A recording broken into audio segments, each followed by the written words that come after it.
Just that new guy. Fred the Godson from the Bronx. He's not a new guy, but dude nasty, man. He actually hit me up, so he let me play this stuff, so I'm gonna play this here for you guys, man. Somebody had to bring the music back. Gang, we're the gang. I just wanna change your life, show you better things. I'ma give you good head, make you elevate. When you give me good head, you can educate. Talk to you, go by the shade, baby, let's celebrate. Get rid of them squares, look way, put you in better shape. Hey, we the best for a reason. Open you up, let me put my magic key, and I know you like that. I just might wife that. I wanna show you off. You rockin' with a boss. Yeah. You want something different, just call. Baby, I pick up the phone. Or shoot me a text when you need it. You are the baddest I see it. For everybody, kick on in a second. What's good? What's good? D. Holloway, what's going on, people? We about to do this in a few seconds. I just figured I'd open it up a little bit with a little music. This my man Fred coming on right here, man. Yo. Love our connection, cause I'm a G. P.S. Show you direction. So you love Fat Boy, interesting. I'm a good catch, one hand interception. Still a thin line like a fine intersection. Lounge, watch shine, lot of wine in our section. Father, forgive me, starting to tipsy. Move right, look just like Martin and Nipsey. Take a break, told papers to ride with me. I'm making a leg shake it back, it's 550. He dropped us off at the crib, no kids now. She left a key in the club, look what you did now. What's good, Ernest? Playing till we sleep, doctor told me you diabetic. David, I'm staying in them sweets, right? Daniel, I'm here Joseph, if you need me. Either believe me or leave me. My name's Holloway, 305. Yo. What's really good, University of Miami Hurricane football fans, your boy Alonzo, 1219 aka Dowar, back in the building. Phone lines is open. I'm waiting for, who did I say is supposed to call me today? Ernest, you remember, I talked to him, Steve, hit me up, man. You supposed to hit me up today. Phone lines open, man. Go ahead and hit me. If my watch die or anything, I'm gonna give out my personal number, man. We gonna keep it going today. We're not gonna drop calls today. I am gonna say this here though. I'm be straight up honest with you guys, man. I'm glad I did the show last week because I got kind of frustrated, ready to quit, ready to give it up. I talked to my little homie Stephen Billings, the running back, University of Miami. I talked to him today. He had to kind of tell me to stick with it because it's getting frustrating sometimes. So it was like, nah, so stick with it, man. So Steve, man, I appreciate the conversation. Also talked with my big homie Unc Nasty. Unc told me to stick with it. So it gets to the point where, you know, you get kind of frustrated with things and you want to say, okay, if it's not working the way you want to work and you ready to do it, ready to let it go, man. I've been doing it for 3 years now. You know what I'm saying? So you want to grow a little more. Anybody who say they don't want to grow is kind of probably either don't mind being stagnant or, you know, everybody different. Let me try to. I'm gonna wipe this lens off. I don't know if it's clear enough. So y'all give me a second. Let me find something to try and wipe this lens off because I don't know if I did or not. I don't know how clear it is. I don't know if that did any better, but yeah. So it came close to where I was really ready to give it up, man. But I'm doing a video today, so we're gonna stick with it for right now. So what we gonna talk about today, man? How we gonna just talk about the offense again? Whatever anybody wants to talk about, we can talk about, man. Y'all just Steve, I'm ready for you to call in, man. You can hit me up right now.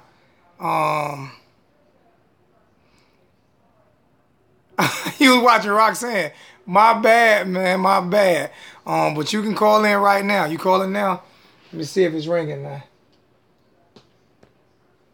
Oh, man. I'm at 100%. So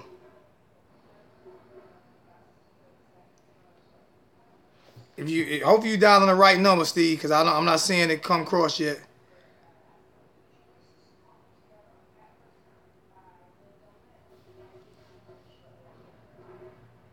Let me see. I'm sitting here looking kind of crazy. Sorry about that, guys.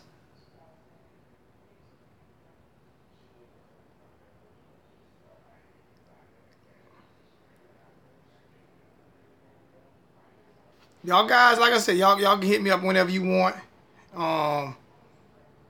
The number is 803-404-3126. Once again, 803-401. I mean, so 404-3126. Hit me up whenever you're ready. Talk about offense, defense. I'm gonna have Steve Larson on next week. I'm gonna have him back on. Try to get Unc Nasty to come on here and give a little bit of commentary. I don't know if he's sticking to some. He's doing some other things right now. I'm staying busy. But besides that, man, what's going on? What's going on? Did anybody hear anything about? Let me see. It said, well, didn't look that bad. It said it went to voicemail. Let me see something. I don't know why I did that. Hold on 1 second. One thing about doing live shows sometimes, man, you got to try to kind of do things on the fly. You got to do things on the fly, man. I'm going to try to call it. See if it goes through now. I don't know if I put it on.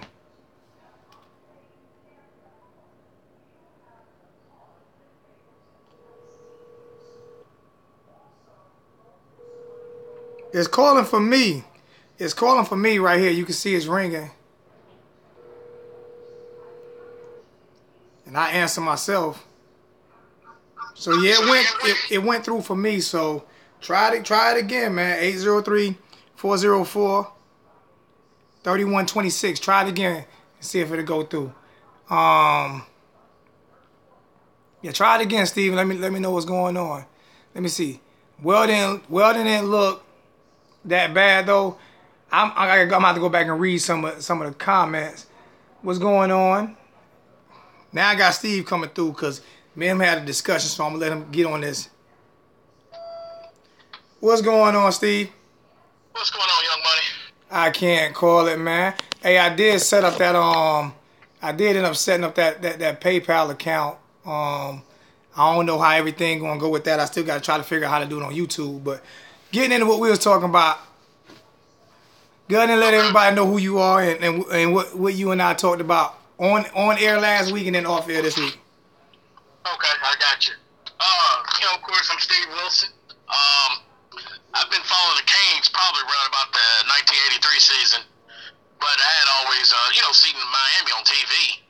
And shit, it was something I loved about them. It wasn't about, of course, after they beat Nebraska, but it was one of those things, man, I just seen the flair. I was like, man, these guys are different.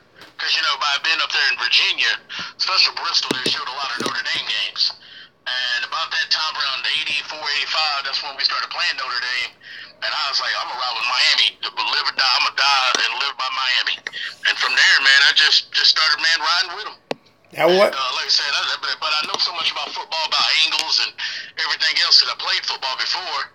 So, I see a lot of things that Miami has done over the years wrong. I've seen what they've done right. And now, fast forward, right now, what I'm seeing now, what Rick is doing, if Miami does like a little tweak here and there, man, we're gonna roll up a lot of either we're gonna be in a championship or we're gonna be mentioned. We're gonna be up there. But like I said, also just depends on the team that says, hey, do we really want it or not? And I think last year what happened is because I know me and you talked about when they was going on that streak. I just think what happened to the Hurricane hurt us where we didn't have that one time off. We could at least take a break. I think Malik killed a lot of our passes, a lot of rhythm that we got in. Because I remember a couple of games where we got the ball back and we moved the ball, and then with Malik. But sometimes I know your conversation last week was about Rick's play calling, and I was just trying to tell you, I will say this, and I remember me and you talked about last week. I will say, and this is just me, maybe I could be wrong. I'm not going to say, I say 10% of his play calling depends on where we're at in the game. But one of the biggest things that I went and I looked at some of the games that he had problems with was the execution between the line, Malik Rozier missing out either RPO or not giving Travis Homer the ball when he was open, or basically pulling it back and throwing the ball behind the receivers. if you had a lot of execution where our line was able to hold up another 2 or 3 seconds, you might have been looking at us being, well, I don't even think we'd have beat Clemson. I know we'd have beat Pittsburgh.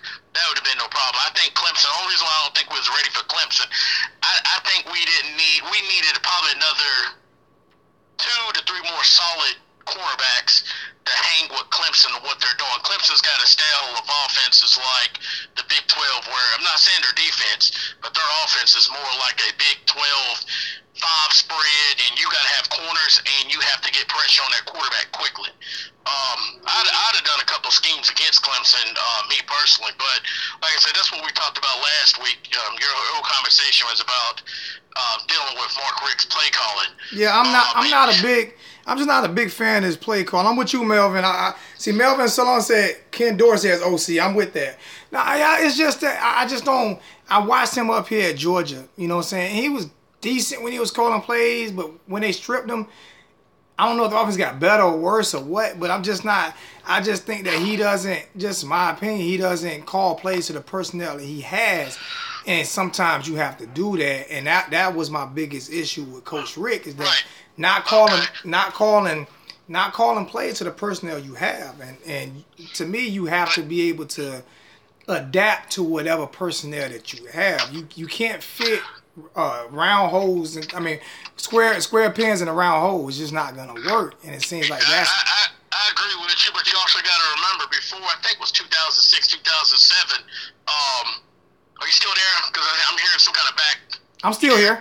Here. Yeah, 2006, 2007. I don't know exactly when, because I'm not a Georgia fan, but I knew they started having Bobo come in and do the play calling, and Georgia went downhill after that. Yeah, but what he did was. This is just opinion. If you're Mark Richt, or let's say you're Alonzo and you're calling the plays, you got to call plays based on what your personnel is. Then you also got to call plays based on what your line can do and what they can't do. We really don't have the best line. We have a spread. We have a line. We have a line that was designed. They pick players designed for a spread system, not a I formation system. So is it the offensive line that bad, or is it that they're running the wrong system for what they want to run?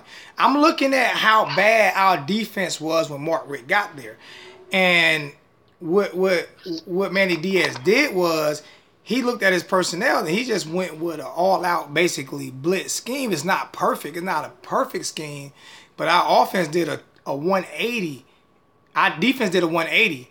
The problem with Miami was our defense was bad when Al Golden was there, but our offense was pretty good. It totally flipped around to our defense is pretty good now and our offense is bad. And the things that changed on both sides were play calling. Defensive coordinator play calling and offensive coordinator play calling. I'm the type of guy that I want to be fair. We killed Mark D'Onofrio because his defense was so bad, and we did not blame the players. We blamed Coach Mark D'Onofrio because our defense was so bad. It wasn't getting better. So everybody was screaming, fire Mark D'Onofrio. Not fire Al Golden, fire Mark D'Onofrio, because our defense was so bad. Nobody was screaming, fire the offensive coordinator. Then the next year, we're expecting offense to be even better, but we're still expecting the defense to be bad until they get their players in. They didn't get their players in, but our defense did great the first 2 years under a different coordinator. So right. But you also got to remember, with Manny Diaz, he's coming from Texas, even though he didn't succeed at Texas. And why they got rid of him, I don't know. He actually went to Arkansas. He was in Arkansas next, I think. But coming from Texas, he went to Arkansas after that. Coming over to Miami, which runs a 4-3 scheme. That just so happily worked out for us. But you also got to remember too, I did say our defense was good last year. It was great. But you also got to remember, look here, our competition we played, because you also got to remember, we struggled against Syracuse. The dude from Virginia, the quarterback, he Mississippi State. Sorry, Corey. So again, this is the same thing I was saying. Yeah, we have a great defense, but we also have some weaknesses somewhere in that defense, and our corners were not as great as we thought they was. I mean, listen, I didn't think they were great. And really looked at all those games. We don't have the best corners. To me, I don't even think we have the best corners in the ACC. That's just me. And that's Are we getting better? Are we going to get better corners? Of course we are. because I think it's going to take at least Mark Richt. I'm looking at what we got coming in. Mark Richt needs about one more year of good talent on the corners and safeties, and we be there. We might, if everything goes right, and this is just me just throwing projections. If we go do right, we might be mentioned this year. Possibility we might run it and win it next year. Now, if we win it this year, I wouldn't be surprised. You're making my point. You're making my point for me. He actually was at. He was actually he left Texas and went to Mississippi State, and then he came to Miami. Manny Diaz, but Manny Diaz grew up in Miami, so he understood the culture. You know what I'm saying? His father's the mayor of Miami, was a mayor of Miami, so he understood the culture, what goes on down there. So he understood what scheme to run for those type of players. But you made my point for me is that he didn't need the best players because he didn't have the best corners, and he still was pretty good. Not just that though. We played against teams that were inferior, and we still struggled a little bit on defense. But we were number one in the nation in turnovers. We were number one in the nation, I think, in tackles for loss. And we played against teams that were inferior, and that was my problem with Miami. Why are we struggling offensively against teams that have nowhere? When you look at some of the teams we played against, everybody on that team was Malik Rozier's. Those teams we played against, they didn't have no 4 stars. We played against teams that had 2 and 3 stars. That's all they had. You know what I'm saying? So why won't we dominate those teams on offense? Why are we not down when we have way more talent? When I say way more, when Al Golden was there, it's not like we were recruiting chopped liver. We was in the top 20, sometime in the top 10 every year recruiting. So we had the talent to win. We have the talent there now. If you look at, we have more talent in the ACC Coastal than any other team in the Coastal, including Virginia Tech, even when Al Golden was there. So why do we struggle so much on offense? We have way more talent than all those schools. The reason why we struggled against offense was 3 things. Our offensive line. No, it's not the line. Everybody keeps blaming the line. I'm not going to let you, Steve, hear me. I'm not going to blame the line because if we changed the system, if he would have kept the system that he had, we wouldn't have the same line problems. You can't. You're asking guys to do something that they're not used to doing. You see what I'm saying? Our system was designed for a spread offense. Brad Kite was designed for a shotgun type of spread offense, not a I formation offense. So if you have a zone blocking line like the Denver Broncos used to run a zone blocking line, you take that whole line and try to make them an I formation line, they're not going to do good. They're not going to do good because those guys are different weight. They have a different weight to them. They're not as big. They're not as strong. They're used to doing things on mobility. And the offensive line that we had, they were used to building things just standing up and holding the block, not pushing. When we ran the ball at the shotgun so you can let the guys come up field and then you run a draw and those guys are, you know what I'm saying? So they weren't used to pushing back. And the offensive scheme that we're running now, they're used to pushing back. So he should never change the scheme that quick. That was my point. Right, but you also got to look at when you hike the ball. Go look at some of those plays when it was 5 receivers where there was no backfield, or we did have a running back in the backfield. Our line couldn't even hold up a block no more than 2 seconds. And that's but you only get what I'm trying to say. You know what you get in NFL? You know what you get in college? The Georgia thing last week. What I'm trying to say, and this is what I'm about to say, if Miami would have had the caliber players with Georgia had where Rick built that offensive line, there's no question about me. Our offense wouldn't have struggled. Georgia had that line when he was there. Georgia had that same offense when Rick was there, and they struggled. They had that same team that was in Georgia when Rick was there is the whole team that's there now. Only thing difference is the quarterback, and he struggled and he got fired with that same team. The whole team.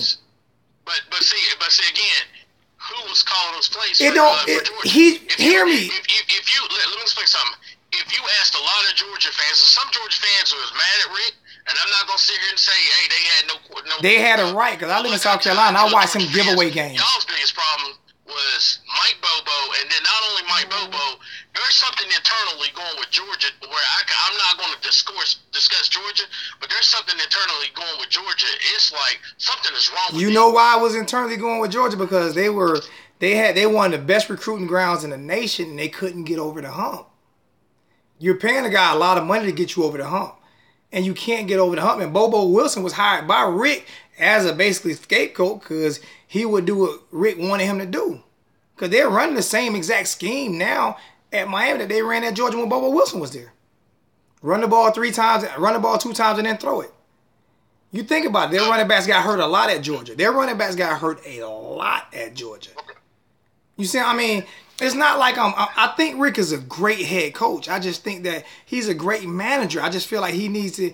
He's overextending himself because when you're a head coach and a play caller, you overextend yourself, and it's the reason why most coaches don't do that, offense or defense side of the ball, because you're overextending yourself.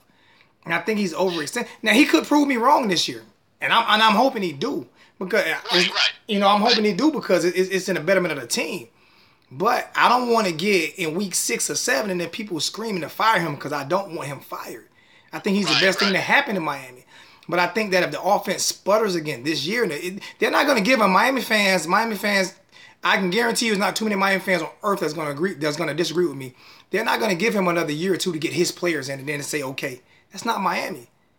We're impatient fans. We're impatient fans. We're not patient fans. That's not Miami.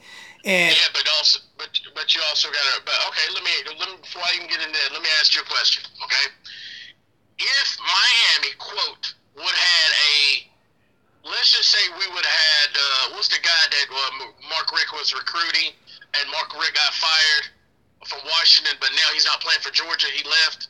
What's the kid out of Washington? I don't know. I can't remember the guy's name. Jacob Eason. Yeah. If Jacob Eason was there, Miami had a decent line. Where would you put Miami at last year? If you're looking at I don't know. Make all the throws. I don't know. I don't know because to me the play calling was just so terrible. And what I mean by that, it might have got a little bit. Hear me. You asked me a question. I need to answer the question. How many points we scored against Notre Dame? I need to answer the question. Time out. Why did we score those points against Notre Dame, though? We scored those points against Notre Dame because of defense. Defense set us up on everything. They set us up on everything. The defense set us up on everything. We were the worst team in college football in points off of turnovers. We were number one. We were number one in turnovers and number 113th or 14th in points off of turnovers. You'd be surprised, and you listen to what I'm saying, because I'm an offensive guy. You'd be surprised on where your offense would go if your quarterback does not have accuracy. And let's be honest with you. With Brad Kite had accuracy. I know no team out there except for Bethune Cookman. I know, except for them, I know there's nobody else feared our passing offense. But hear me though. Now, Brad Kite had accuracy. He was doing he did very well his freshman year. Didn't have awareness. It wasn't the awareness, it was the run option. And we'd had a better defense. There's no question. Even when I was telling everybody, we're there. It's almost like it wasn't the awareness though. Miami, what you're wanting Miami to be is be a dominant, which I want them to be the dominant. I say, what I'm saying is Miami is. What was the problem? Real close. You and I both know this. So you're gonna blame. So it was Brad. If you have a line and an accurate quarterback, Miami will be in a lot better. We didn't have a line. We had the same line Brad's freshman year, and he was up for all kind of awards his freshman year. He had the exact same line his freshman year as we had his sophomore and junior year. The difference was sophomore and junior year, the coach changed. And he went all of a sudden from being a Heisman Trophy candidate. Serious, he went from being a Heisman Trophy candidate, and he's not good in the NFL. I heard somebody ask me that question. Well, why he's not that good in the NFL? Every college quarterback ain't good. You got Heisman Trophy winners in college that in every position that didn't play worth a darn in the pros. It's two different levels. Yeah, I agree. But you look at awareness kills him. I watched a couple of games, I think he's shell shocked too. I'm saying is, Steve, let me finish. Steve, let me finish this point. Places that he's going, and you understand if we had an accurate quarterback, if we had an accurate quarterback, a little better line, and I think if Manny Diaz had started playing that spy right after the Pittsburgh game, and we had a little better corners, we would have been in. We either would have been in. I know we would have been in that Final Four. But Steve, ask this question for me. Beating Clemson with Kelly, because Kelly don't even have no accuracy. Steven, ask this question for me though. I want you to answer this one question for me though. Seriously, I want you to answer this one question for me. Okay. Why was Brad so successful his freshman year, and his sophomore and junior year was so bad? I can't answer. I'm gonna answer it for you. Play calling changed. Play calling changed. System changed. They went from a spread to an RPO. That's exactly what happened. To be honest with you, I can't wait till we go back to the I formation. I mean, they went from a spread to an RPO though.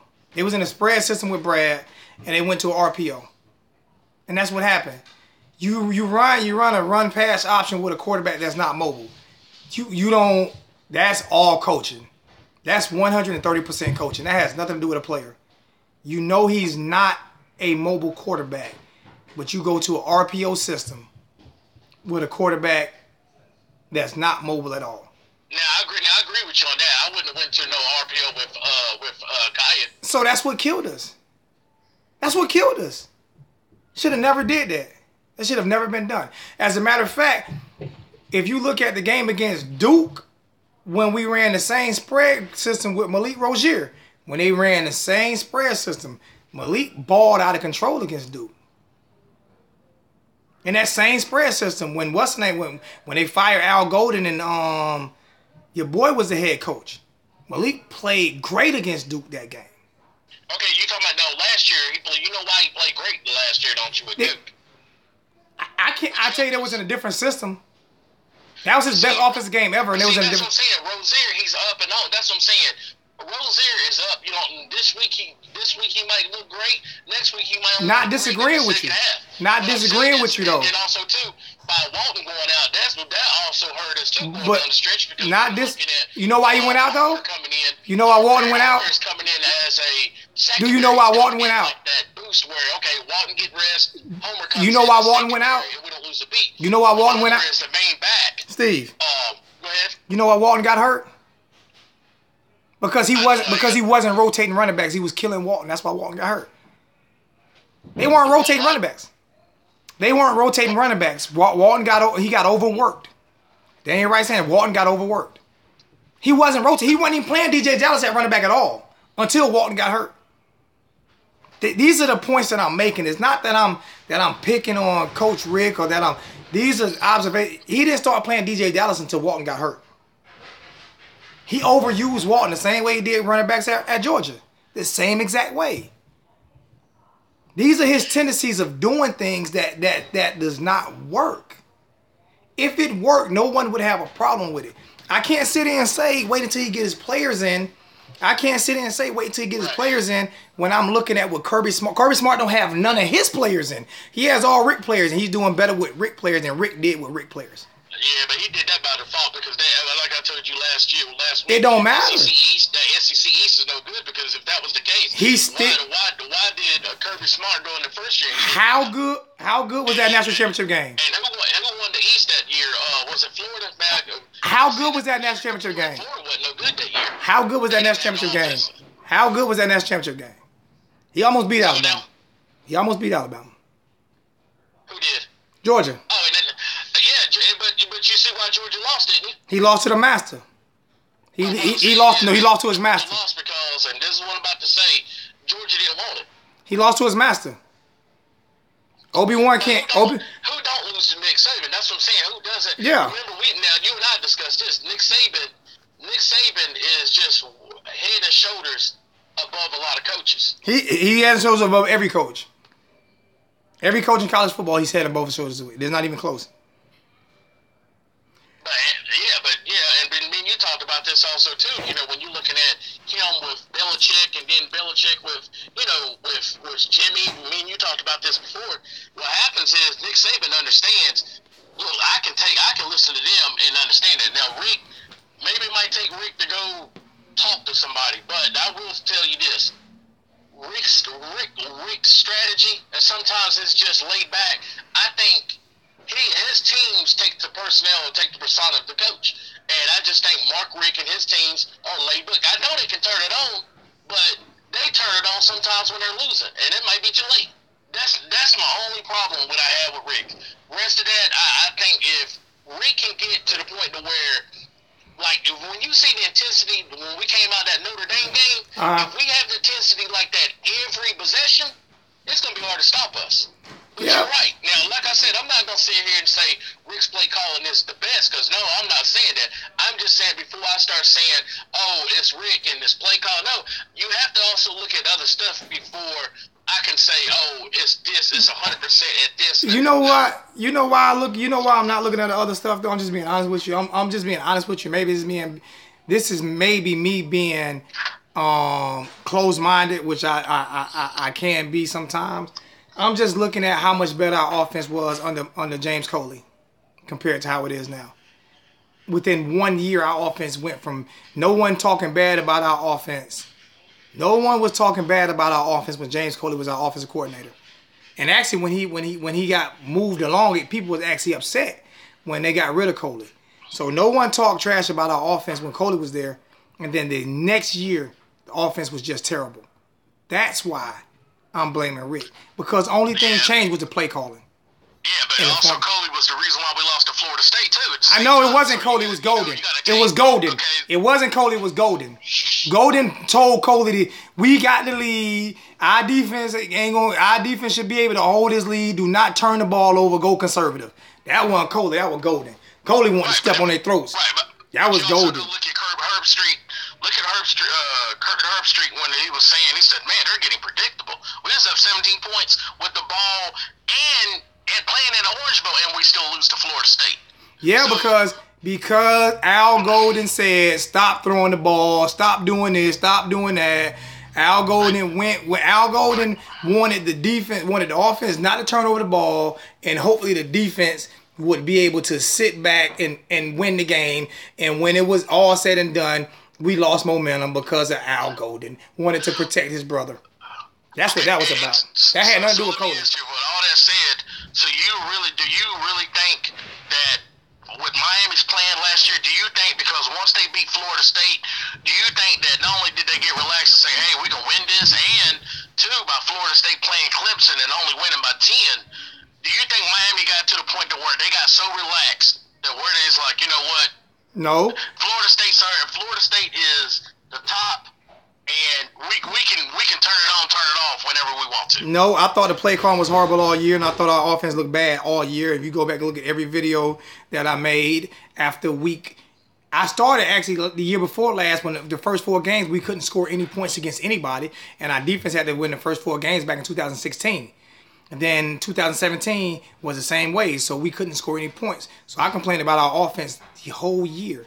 And I also said in the beginning of the year, if people don't remember what I said, if people go back and look at one of the videos when I was talking about DJ Dallas, I said I thought that DJ Dallas would be a heck of a running back when they were playing him at receiver because he was a quarterback. And I told him he's probably our second best running back on the team.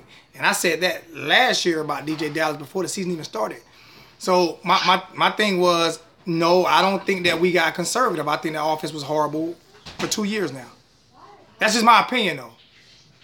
Yeah, but see, right, and I will say, I think, like I said, we know, I can say, yeah, our offense was questionable sometimes, but I know good and well, I know if Mark Richt is the problem with play calling, then some of those plays that scores touchdowns, that can't be the problem, because then that X out that. Everybody scores touchdowns. But then also, too, when you look at some of those plays he was calling, and I looked at, after me and you talked, I went back and looked at some of those games, because it was available on YouTube, and I looked at, so wait a minute. Look at that guy open. Look at Malik didn't even, hit the target. Or where the defensive line was doing stunts, Malik was trying to take off early, or they were sacking him. So I was so like, why not? Plays. So you can't say, one thing I will say this. Why not take him out? Why not bench Malik then? Yeah, on some of those calls, we were scoring touchdowns, we was getting first downs. Some of the receivers was dropping passes. So you got to look at, like, once you make a statement with all that. You know what happens, though? You know what happens, though? You know, people lose confidence. I lost confidence. I was ready to give up YouTube. I lost confidence. I think I'm pretty good at what I do, but people lose confidence, especially when you put people in bad situations. My thing is, if Malik was that bad, which we all know he was that bad, everybody was screaming for somebody else to play. He would have gotten away with a whole year last year if he would have played Perry. Because I think we would have won just as many games. I believe we would have won just as many games with playing Perry. And I also think we would have got better playing Perry. My problem, what most people's problem is, and going into this year is, he's talking about starting Malik again. Well, but here's the thing, and this is just me, because I'm not down there in Miami, and this is just me. I don't know if Perry's ready or not. I mean, we can see here. Is Malik ready? All day long, is Malik ready? If you're not a person that's actually watching them practice every day, and you're not there on that everyday basis. I agree with you. We don't know. But now, we've like seen the best from Malik. As a fan, and I told you this, I wouldn't care if Weldon started. I wouldn't Me care neither. if DJ Dallas started. Do you want? I just want someone back there that know how to manage the game, has great awareness, can, like I said, make those throws, and on top of that, don't do silly stuff. That's what I'm saying. You know what I'm talking about, silly, throwing into double coverage, triple coverage, not protecting the ball. That's what I'm looking at. But now, a lot of people's calling for Perry, this Williams guy. I like what I see on Williams, but at the end of the day, when you start talking about college level, you got to look. Perry was just coming out of high school. So was Deshaun Watson. So was a lot of other college quarterbacks. Hear me. People will accept a little bit of failure out of a freshman. What are we gonna get? What are we gonna get out of another bad year from Malik? You can't get experience if you don't play. What are we gonna get out of another bad year? If he starts Malik again this year, and the same thing happens, what are we gonna get? What are we gonna get out of another bad year of Malik? You know what? To be honest with you, and this is what I'm about to say, I don't know. But let's just say Malik has got 75% better on his accuracy. Let's just say that. I would love to see that. Let's just say this. Let's say out of 500 passes that he made last year that he missed, he completes 75% of that. He's got better to where the ball's not overthrown, the ball's not behind the receiver, the ball's not really up high where the guys couldn't even get a hold of it. Because there's one time where the guy did a deep post, he threw the pass, and it was like, man, he overthrew it.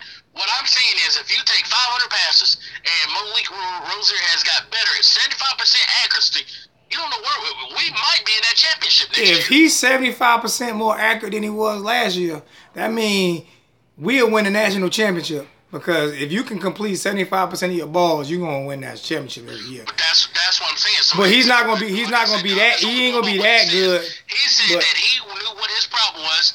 He came back and worked on his accuracy. But I will say his also problem was leadership. Yeah, his problem was leadership. With Miami, one thing about Miami, the reason why we won a lot of champions in Miami was better than a lot of teams. Not only was their mindset better, but you also had people behind them pushing them. And that's why I think Perry wasn't ready last year. Because I think if Perry was ready, I think Malik would have feared of, I've got to get better, I'm going to get benched. That's the same thing what Rick did him in the Pittsburgh game, letting him know, hey, I'm about to bench you if you do not start playing better. Now, do I think someone was there to push Malik? No. But this year, I think it's either going to be Perry's going to be ready, or Williams might come back and say, you know what, I'm better than both of y'all. So that's what I'm saying. I want to wait until the spring, and I really want to see after the LSU game to see exactly where we're at. I'm not laughing. Like I said, I'm not laughing at you, but simply be the starter from day one. Steven. And I know a lot of people's gonna be mad. Steven. Malik does his thing, and he changes his accuracy. That's the only thing I'm just worried about. Malik is his accuracy. I'm not laughing. That's the one thing I'm complaining about. But if his accuracy got better, we might make that run. Steven, I'm not laughing at you. But Simply the Best just made a comment. I got to put this one on here. This might be the comment of the day, man. Simply the Best said wide receivers drop balls because they were shocked the ball got to them. They were shocked it was on target. Yeah.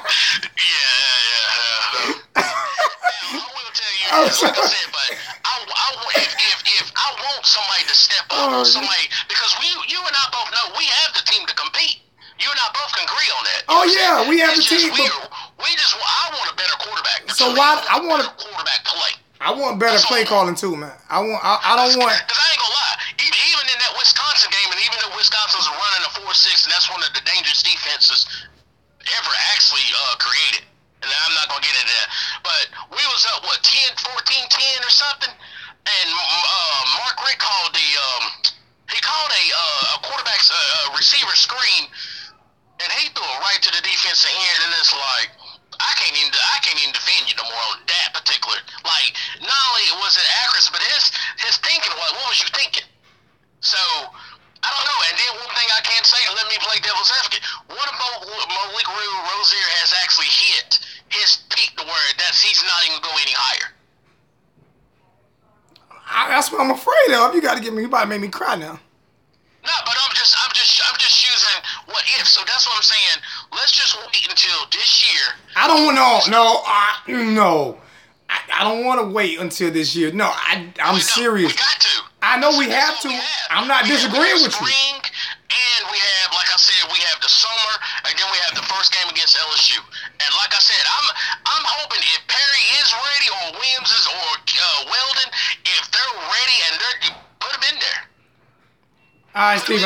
I will tell you this: if Mark Richt continue to do what he does, and he's not getting results, and he gets worse, we're gonna call for his head because we don't. Miami's not. I don't want to get fired though. But to our fans, I don't want to be fired though. That's what I don't want to happen. That's what I don't want to happen. That's what I don't want to happen. I don't want to be fired. I'd rather hire an offensive coordinator. I don't want to be fired. That's my whole point. If you want to know my honest opinion, this is my too honest opinion. Before he got hired, I really wanted Butch Davis. But thing about with him is, he leaves a bad trail where. You know why I didn't want Butch? It was only one reason I didn't want Butch. And my offensive coordinator, I actually wanted I wanted Rob Jasinski. Okay, I know what you're talking about. Only reason I didn't want Butch Davis was because he quit on us. He left us. That's the only reason I didn't want him. But you got to remember, I was coming from Al Golden at that time, and Mark Richt was still coaching the Bulldogs, and I was like, who's out there? I know with Butch Davis, he can at least put a team together in 3 years. So if he does, whoever comes in, all they have to do is just sit back like Larry Coker did and just sip pina coladas, and we can win. In my opinion, not if Mark Richt calling plays. Sipping pina coladas then. Because he's going to turn the whole offense around, and we're going to go to some type of crazy scheme and going to kill our running backs, and then we're going to have 12 running backs hurt. Because they're going to run.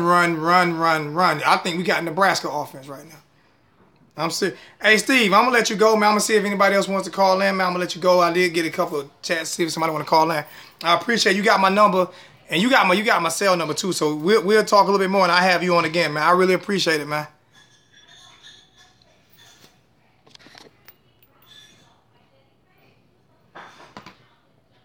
World.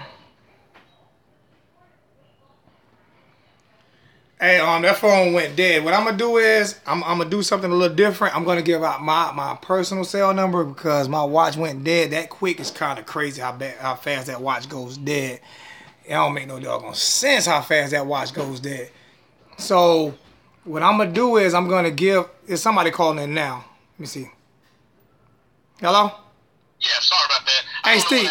Yeah, the watch went dead. The watch went dead. What I'm gonna do is I'm gonna hang it up. I'm gonna take a few more phone calls. I'm gonna give out my personal number this time. I'm gonna take a few more phone calls, and I'm putting this thing back on the charger because it's not holding enough power long enough. So I'm gonna take a few more calls, and me and you will talk again next week. Okay, next week. Yeah, most definitely. Yeah, right, definitely. Yeah, do your thing. I'm still gonna go ahead and watch your show.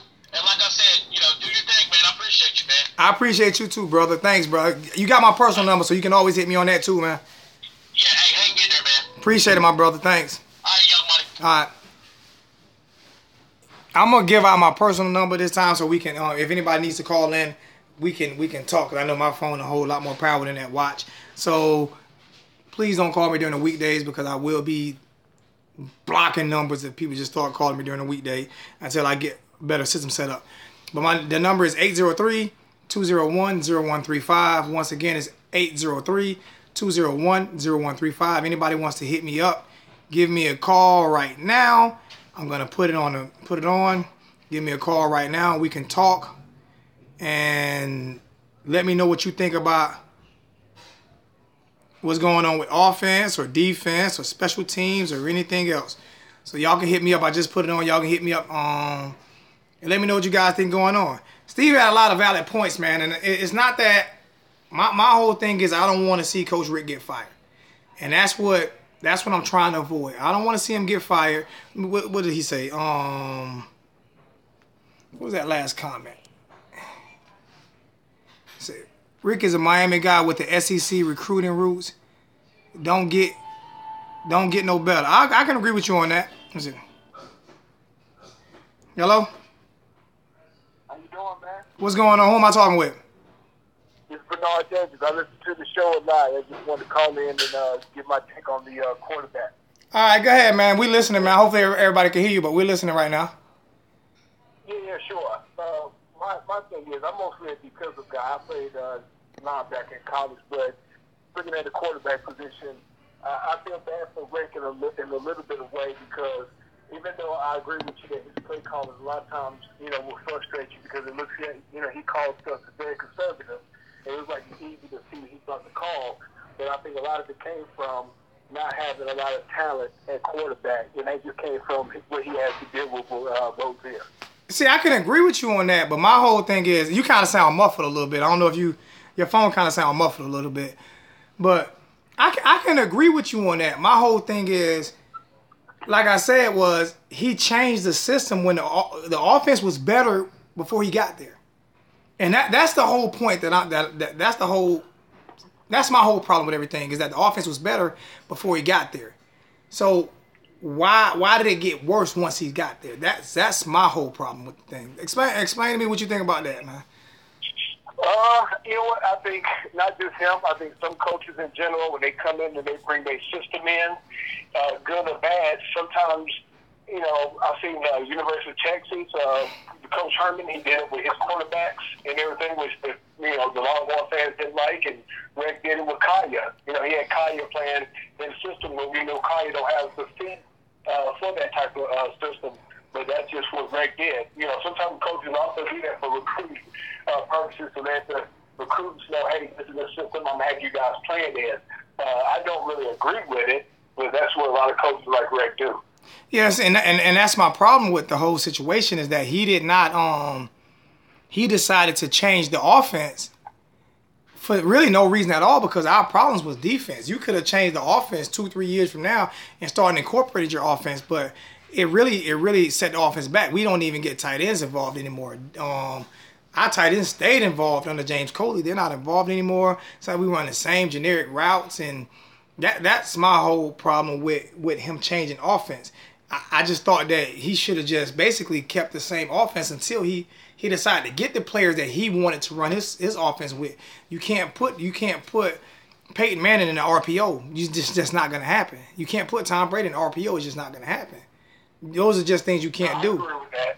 So I agree with that. I just think it's just my opinion moving ahead. I do agree. Definitely, you say it was like definitely with the Carter situation. I just think moving ahead. I think Rick, in my opinion, would be more aggressive this year with the players and the team that he has. He has to show us that he can have either Perry or Williams or even that other kid, Weldon, ready to take that position. That's the only thing that we really, really need to show the fans something big.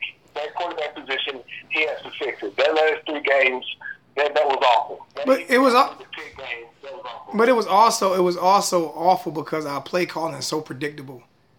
I mean, it's just so predictable. It was just real frustrating because I watched that Pitt game and I just kept watching and I kept saying to myself, wow, this is a team that's not even that good and we're about to take an L. That should have never happened. So, D'Angelo asked me, was I ready for this upcoming season? Yes, I am. I'm not ready for it to start today like I hear some people say because I'm going to enjoy my summer.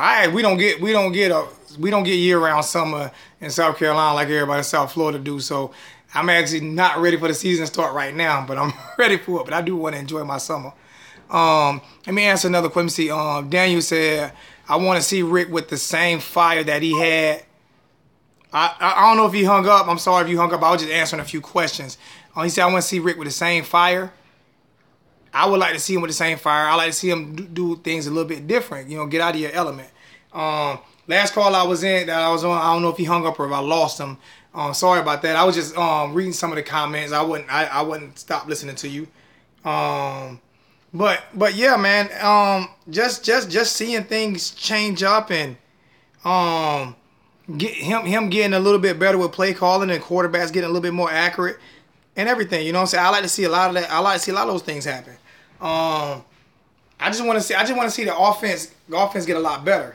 And it's obvious, even if we have issues from our defense, it's obvious from interviews and from like we've lost defensive linemen. We don't have the best corners in the world. We just don't. We don't have the best defensive backfield in the world. We just don't. We're very good. We're the best in the ACC Coastal. and probably the second or third best in the ACC. But we don't have the best. We're not the best defense.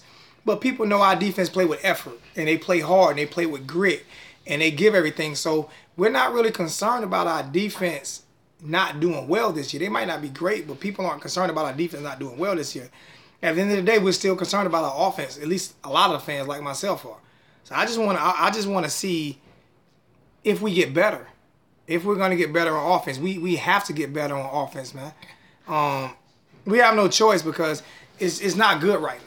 Our offense just isn't good right now. So I definitely want to see us get better on offense. Anybody else want to call in? The number, once again, number is 803-201-0135. Need to get Raymond on the phone, Raymond. You need to hit me up. Let me know what's going on, man. Ace Outlaw. I don't know if you're still on. I'd love to get you on. So somebody hit me up and let me know what's going on. Slow Bands, you can hit me up, man. You got a lot of information on what's going on. Plus, you be joking around a little bit, so I'd love to get you on. Maybe you get everybody laughing a little bit.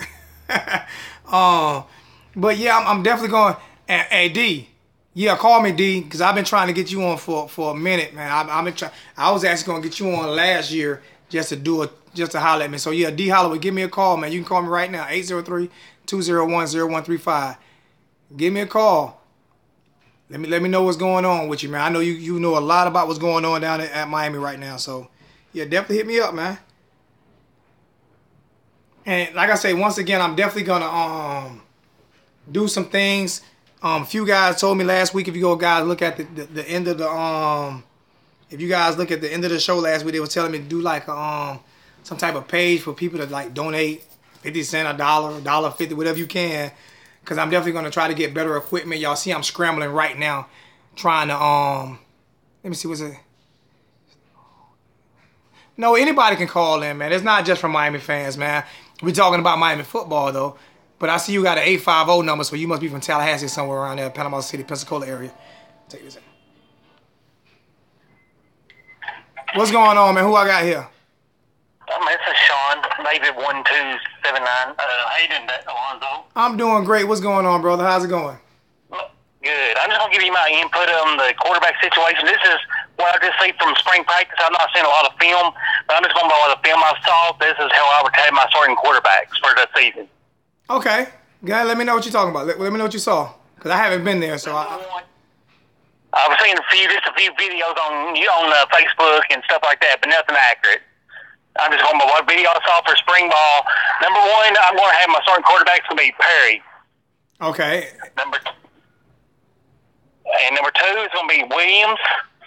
Okay. 3 would be Weldon, and 4 would be Rozier. Okay, so you had number 1 as who? Repeat that. Give me that list one more time. Perry, because I think because he looked a real good, strong arm, accurate, good on the run.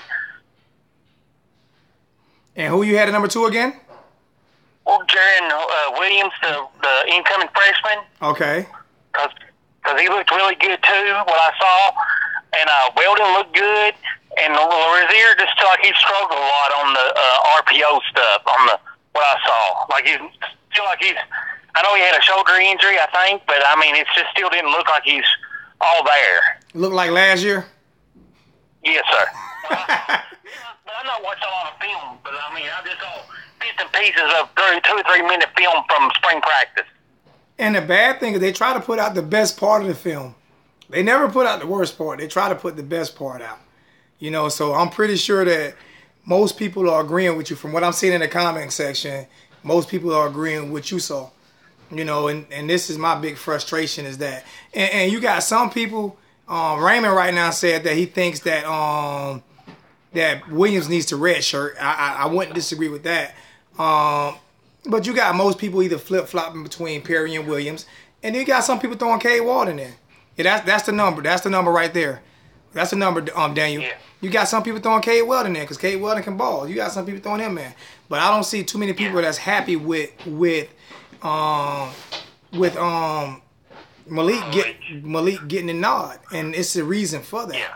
You know, and it's just not it's just not a good thing for me. Steve said Weldon is great. Yeah, a lot of people that think Cade Weldon is a baller. I think he's a baller. I love what I saw from him last year, so I'm definitely not throwing him.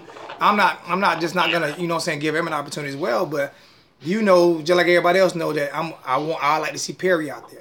You know, and that's just a fan. That's just me as a fan. I might not know what I'm talking about. Just me as a fan. Anything else you got to say, my brother? What else did you see from spring ball that you like? Well, I seen that some of the receivers look good. You know, look until they're fighting for the ball more instead of like just cutting off routes. On some of them, not all. I mean, cause like I said, a lot of them I don't know the numbers because you know, some of I seen like I think Darrell Langham's still there. He looked good what I saw. Just like I said, I only saw 2 or 3 minute videos. It wasn't nothing major. DJ Dallas, I think he's gonna be a force to reckon with. Yeah, I love DJ. I love DJ Dallas, man. He's a baller. He's a baller. Hopefully, I can get him on the show sometime next week. Hopefully, he's a baller. Yeah, I think in Lingard, I've not seen much of Lingard, but I've heard he's done very, very well at spring practice. But that's what I'm hearing. But you know, like I said, I'm not seeing a lot of film from spring practice. Just like I said, 2 or 3 minutes or somebody who shares something. Yeah, they cut the videos. Kane's All Access cut those videos. Even the interviews, they cut the interviews way down to like 2-3 minutes. They cut everything. I don't know if that's a Rick thing or what, but they've cut. It used to be them videos used to be like 10-15 minutes long. They cut everything out. Yeah, because I remember last year, like you said, about 10, 15, and sometimes some 17 minutes long last year. Yeah, they cut a lot of videos. They cut a lot of videos. Yes, sir. Well, I said, what about this year on linebackers? You think that some of them coming like DeAndre Wilder maybe make a big push to take a spot from one of the linebackers? I don't think the linebackers are in danger at all of losing their starting position because we're just so good there. But I also think that the depth is beautiful because you don't have to run them to death. You can.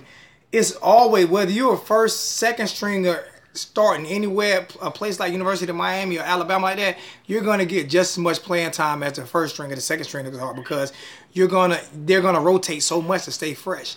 So as long as they push each other, I'm happy with that because all of those guys are gonna be they're gonna be great. You know what I'm saying? So it doesn't really matter. Only position that matters to me really when it comes starting is wide receiver, quarterback, and running back. Besides that, you know, in defensive line, because it's so hard to find a dominant defensive lineman. That's one of the hardest. It's harder to find that than it is to find a quarterback.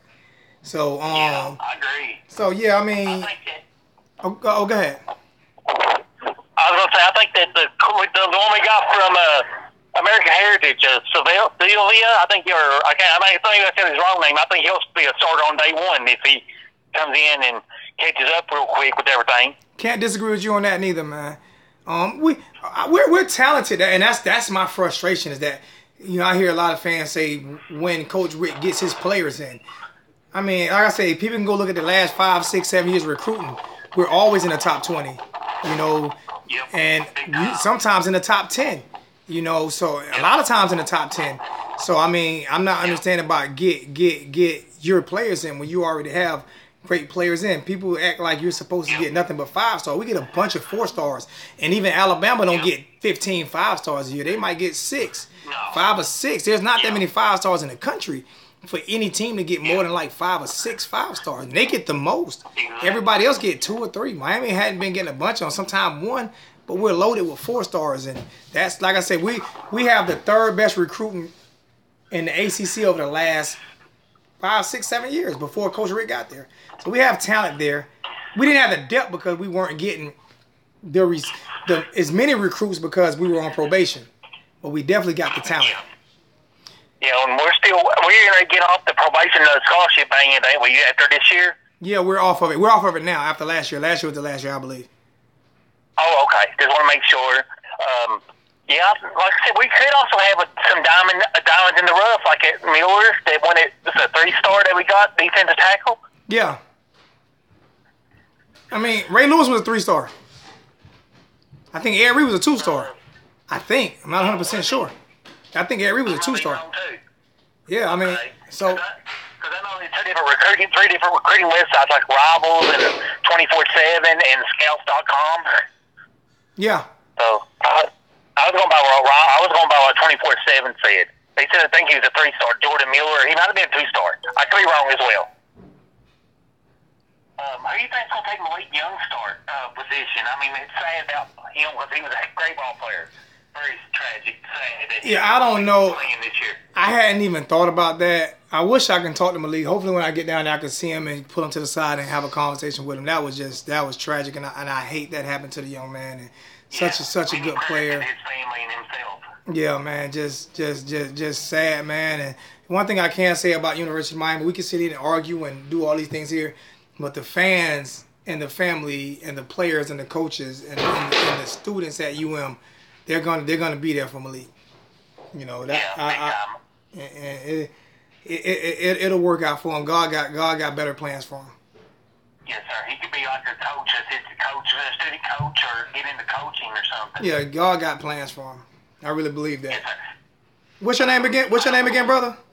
My name is Sean. And where are you calling from? I see it on my phone, but I don't know if you want to do that. But Kentucky. yeah, did y'all hear that? Repeat that again. Kentucky. We got a guy, Sean, calling all the way from Kentucky to talk about the University of Miami, man. That's a big time fan. We got these big fans from all across the world, all across the nation. I've seen fans in London, and I'm serious. I see Hurricane fans in London. I got a few guys that's on the page that's from London, and it's beautiful to see these guys follow University of Miami from all parts of the country and actually all parts of the world, man. I appreciate that, Sean. Thanks, brother. I'll tell you this real quick. I get off here, Alonzo.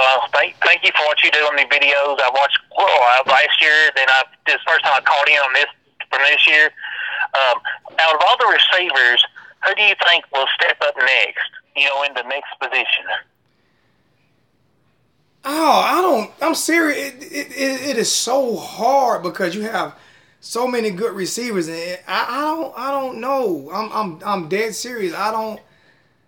I would have to go look at film this year because last year it was so inconsistent with quarterback that you really didn't get to see what the receivers were capable of doing. But if you look at Jeff Thomas, man, he takes the top off the defense. Him and Harley, they take the top. I mean, them guys there. Steve said Pope. They're ballers. Oh my goodness, but I'm with like a slow man said. Jeff Thomas is a dog. I mean, he dropped the pass last year that he shouldn't have dropped. But I might be with Slow Man when he said that he probably was shocked the ball got to him. But those two guys, but then they're I got to make sure that they can do inside, and I know for a fact Harley can do it inside as well. So it'll probably be between one of those two guys, if not both of them. Because I'm with you. Harley can run routes, man. Harley's a burnster and can run routes. I said that last year that Jeff Thomas should be in a slot. But I'm also thinking that you should put DJ Dallas in the slot because we so loaded at running back this year. I would love to see DJ Dallas in the slot. You know what I'm saying? And do you think DJ Dallas is going to be more like a versatile player? Like he's going to play a lot of positions on offense, like you see maybe as in the Wildcat kind of deal, like he did like in the Wisconsin game, or then he's going to be maybe out, put him back in a receiver, or maybe run reverse. You know what I mean? I see DJ Dallas as a type of player that can play like a Jarvis Landry. He's a dog. DJ Dallas is Brian Westbrook. Actually, he's the Russell Westbrook of the NFL, college football. DJ Dallas is a dog. You can play him anywhere, but I just think if you put him in a slot, he's too strong for the average safety. And too fast for linebackers, and almost just as strong as a linebacker. He's a dog. I mean, we're loaded at receiver. We're loaded at skill position. We're loaded. Amon Richards last year. Amon got. I see him come out. He's gonna be fine. Have a great year. I want to see him carry a great year. I know he's been injured, been fighting injuries all last season. But I mean, he's a baller. He's a great ball player. I mean, when he had, I know his freshman year with Kaya, he had over 900-some yards, broke a record by a freshman, Michael Irvin. Yeah. Freshman record. He broke Michael freshman record. His problem was last year, it is so hard to get over a foot injury in 1 year. he needed this year right here to get over it. I wish they just would have sat him the last 6 games of the season and let that foot heal. But he had this summer to heal, and if he comes back healthy, you're not going to name too many better receivers in college football. Yeah, Period. he's going to be a star. Alonzo, you have a good day, buddy. God bless you and your family. You have a good day as well, my brother. And call back in. I'll be on again sometime this week, and I definitely appreciate the support, man. All right, no problem. Thanks, bro. All right. Another great call just came in just now. Fred from Kentucky, which was good. Waiting for D Holloway to call in. Yes, your turn, D. Hit me up right now. Ready for. This is an anticipated interview right here. He calling right now. This is anticipated, so we going to take him on. Yo. Yo, Alonzo, this D Holloway. How you doing? What's going on, big homie? What's good with you, man? Hey, God is good. I'm 10 times better, man. Oh, yes, sir. God put you in that position, man. He put us all in the position to succeed. We just have to get out here and do it, my brother. So exactly. So what's going on with you, man? What you got? What you got to let me? I know you got something good. So what you got good for me? Now I know you got something good, man. What you got good for me? Well, you know, I come at it from a football player and I want to coach. That's my dream job. So obviously, dream job is to be a coach at the University of Miami. So I'm working hard to get this undergrad so I can apply for a grad assistant job there. So good deal, man. Congratulations, and when that happened for you, don't forget the little people, man. Because I'm looking to be a commentator at the University of Miami. You know what I'm saying? So as I'm pulling on the beard right now, I'm wishing. You know what I'm saying? When you get that, you can get me out there. Okay. You're right. Everybody, we working together, man. One thing about family, boy, this Kane thing is not a nation, it's a family. It's a family, man. It's a family, man. Everybody got, you know what I'm saying? What's that Gator Nation?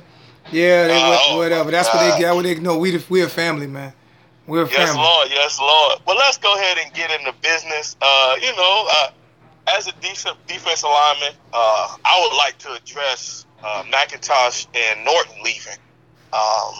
I don't know if anybody was willing to have that conversation, so I'm willing to have that talk. Let's see how we feel about that. I'm willing to have it. What did you hear? What was your reasons? What did you hear? What happened? Okay. Well, I know whether anybody want to admit it or not, I believe they had a little insight on Coach Kuligowski leaving, and I believe that. I call them 7 and 80 because I watch film. That's my thing. I like to turn on the film and say, okay, what did this guy do in the big games? And anybody who was watching us know 7 was out there balling the first half of the season. I don't know if it was a conditioning thing or what happened, but it was some games where both them boys was just taking over. McIntosh, man, you turn on that film against Virginia Tech, Syracuse, he looked like Skinny Sue, if you just want to be honest. Yeah. Now, sometimes we start to play the bigger boys. The main game to me is Wisconsin. I happen to come down from North Dakota State where I attend school. I came down to that game. Y'all got a good team up there, too. Oh, yeah. They got a hell of a team up there. Yes, sir. Yes, Lord. And, they kind of disappeared, both of them. And to me, if you don't leave early, you got to be able to say, okay, I must be a day 1 or an early day 2 pick. If I'm getting a 3rd or 4th round grade, what's the point of leaving when I can come back and be all ACC or at least compete with the guys at Clemson at defensive line for some, preseason and postseason accolades and put together even more film.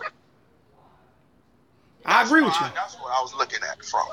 Because they come back. Now, it ended up helping us a little bit in recruiting. But if they come back, that means guys like Gerald Willis and Nestor Silvera, they can get in the game as 4 and 5 star guys as a backup.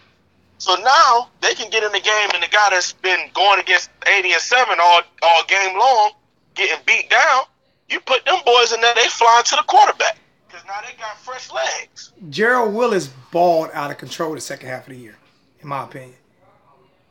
I mean, Joe, in 2016. Yeah. Yeah. He against Tallahassee. Yeah. Yeah, he did. And Steve said he a head case, and I can agree with that. He a head case, but you right. If they would have came back, it will make it easier. You want that rotation to where no one is tired, to where everyone can go full strength for the whole game, and that's what made Miami great. That's what makes teams like Alabama great, is they can do that.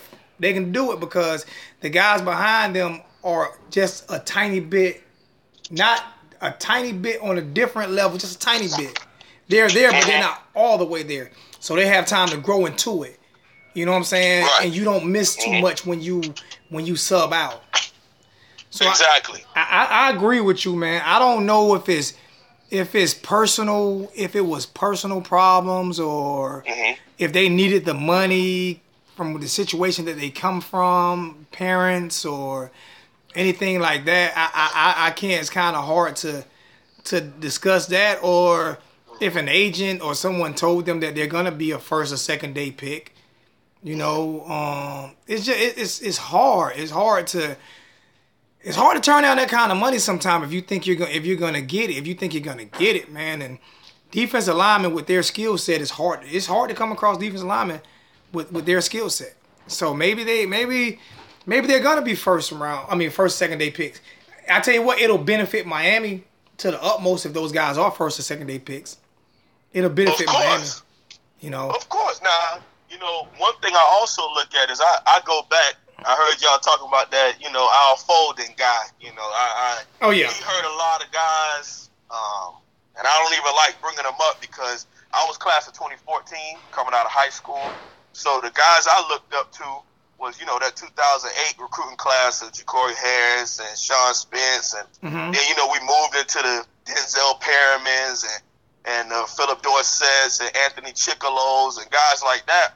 And you really sit and think about how much money this man cost them with the way he was running the program. He cost them badly because the reason why I keep bringing Foden up is because of the offense. It's the only reason. If he would have changed defensive coordinators, he would still have a job. Because everybody you name is on the defensive side of the ball that he ruined their careers. You know what I'm saying? That he basically hurt them. No one on the offensive side of the ball he really hurt. You know what I'm saying? Right, because Philip Dorsett, first-round draft pick. I don't know if that's too bad now. Exactly, that's what I'm saying. So he hurt because of his brother or brother-in-law. Because he wanted to run that garbage system that ended up hurting our defense. If he would have just imagine him with Coley calling plays and Manny Diaz calling plays. Ooh. I mean that's an inexperienced group now, but I get what you're saying as far as sometimes you need inexperience. You know why? Because sometimes you can learn. Sometimes you look at what's name in Baylor, Art Browse in Baylor. No one wanted to run that type of offense he was running. Could no one stop him? And he didn't have great recruits. Could no one stop him? You see what I'm saying? Right. I don't care if you inexperienced. If you can call plays, you can call plays. You know, you will learn when you every coach, even Nick Saban, has lost championship games. But you would rather have him there because of the things he went through. How do you ever get experience if you don't ever get an opportunity? Like I brought it up before. When we talk about goodness gracious, Jimmy Johnson. Jimmy Johnson didn't have a bunch of experience when he came to Miami. Yeah, out of Oklahoma State. He was at Oklahoma State. Exactly. And no one wanted him. No one wanted him. All the fans, no one wanted Jimmy Johnson at all. And then his first year, they did terrible. They did terrible. I forgot how many wins we had the year before, like 11. We were big time. Then the next year, we had like 4 wins. We fell all the way off. Then he got back. And history speaks for itself. Yeah. You know what I'm saying? Yeah. He had to. You're right. Jimmy had the factory, but he had to coach it as well. He had to coach it as well, Steve, because he had the factory and did horrible his first year. And he was inexperienced his first year. He was really inexperienced. He didn't know what he was doing. He didn't know what he was coming into. You know what I'm saying? But he did great. So that's why I keep bringing up Al Golden, is because of if it wasn't for the defense, he probably would still have a job at Miami. I'm just being honest with you. He was an upcoming coach at that time. They were talking about, because remember, didn't he win double-digit wins at Temple? Yeah. And, the guy that they was talking about was, I think it's Wilkerson that went to the Jets. That was a guy he got drafted in the first round, and he built him up from a one-star recruit and, whatsoever. And at first, even as a young guy, I'm 21, so, the national championship game of 2001 and 2002 is stuff I had to watch as a youngin'. I don't remember those days. So, shout out to We Stand With the Youth, the original group. When I talk to people like that and we have conversation, they talking about, hey, youngin', we used to, it wasn't about if we're going to win the game. The conversation was about how many points. Yeah. That's the point that I feel as though we lost as Hurricane fans with the Golden Eyes things. We got to the point like, oh, man, hopefully we can stay in the game with North Carolina. Or hopefully those people in Tallahassee don't blow us out. Yeah, he was afraid. He was afraid. Right. We wasn't like, you wasn't going into the middle schools and high schools with your hurricane gear saying, oh, boy, we about to blow them punks out. That wasn't how it was. He played afraid. He wanted us to be Penn State South. And that's the sickening part, because of how many people, and the two main people that I saw and I feel so bad for is guys like Tracy Howard and Anthony Chickalo. Yeah. Tracy Howard was the #1 corner in the country, was going to University of Florida, but decided to come and make us great again because he wanted to do it for the crib. Anthony Chickalo was co-MVP with Jadeveon Clowney at the Under Armour All-American. Watch that game. I actually coached at Ridgeview High School, and we played against I think he played for Rock Hill or either Northwestern up in Rock Hill, and I played my team played against him, and I think he was a freshman at the time. He might have been a sophomore, and he sacked our quarterback like 8 times. And mind you, that year we went state. We were one game away from state. We lost to a team called Clover that won state that year, and he sacked our quarterback like 8 times as like a freshman or a sophomore.